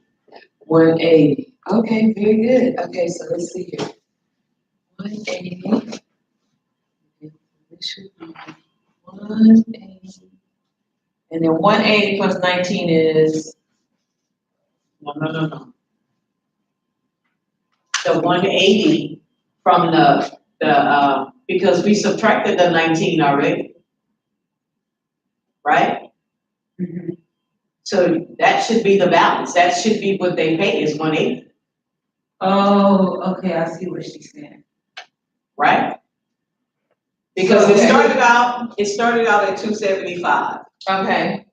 Then we subtracted the 76, which gave us the 199. Okay.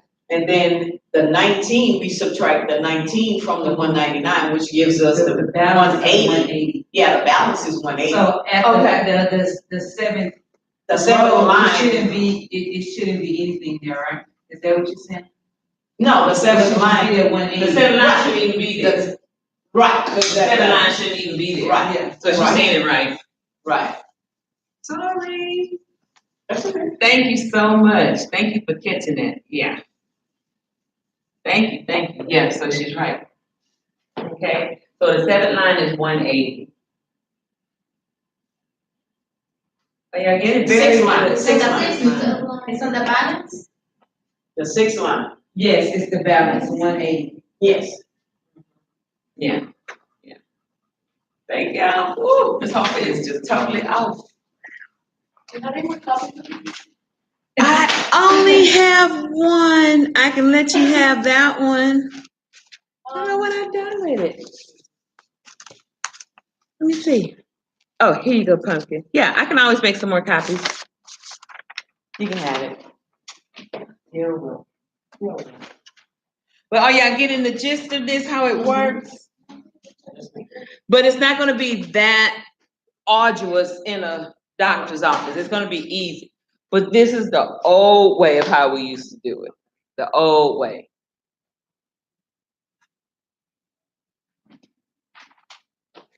Okay. Awesome. All righty. Well, I want to go on to chapter 4, and it's gonna be 10 minutes till. So can we catch that up on next Tuesday? Okay, and then I'll give y'all homework on Monday. Because I forgot to do that today. All right, so y'all got, and then y'all, the sentence structure, did y'all turn those in, right? Did y'all have any more? Yeah. Yeah. Okay, was there any more homework? I think that was due. No, that was it? Okay, all right. Okay, well, thank y'all so much, and thank y'all for your patience with me. Y'all have a wonderful day, have a blessed day. Are we gonna talk about this, Huh? we're gonna talk about this part? Yeah, I knew it was something missing. So hold me to it on Tuesday. Hold me to it on Tuesday. We definitely gonna talk about that envelope. Cause how many of y'all have done the envelope homework? Okay, all right, so you got till Tuesday. The only thing we were supposed to do was like post title reading. Uh-huh. It was, we were supposed to copy that same one, but then change the name. Just change the name. She being slick. Yeah, you're supposed to use the same letter. She did good. That looks good. You know what to do, Athena? Yeah, just like that. Just like that. So, yeah, you did the letter already? You go, girl. Okay, hold it till Tuesday. Hold it till Tuesday. Bye, lovebirds. Go ahead and thaw out. I understand. What am I supposed to write right here? Am I supposed Okay. to write right here? Okay, let's see here. Hold on. Article addressed to. Okay. Oh, it goes right back to us. Okay. Article sent to. Okay. Sender. Okay, yeah, us. I mean, Dr. Oh, Pratt. so I write his address there. Yeah. Okay. But the patient is gonna sign saying that they received it, that this is the patient for it. This is where they're gonna send it back to us. And then what about this? This part you hold for your own records. Oh, okay. So this part you hold for your own records. I was like in your video and I didn't even know I was like, Huh? You still recording? yeah, yeah. Oh! Oh! Did I say something wrong? No, I was just all the way in it. Oh my God, okay. Oh my God, I wasn't even paying attention.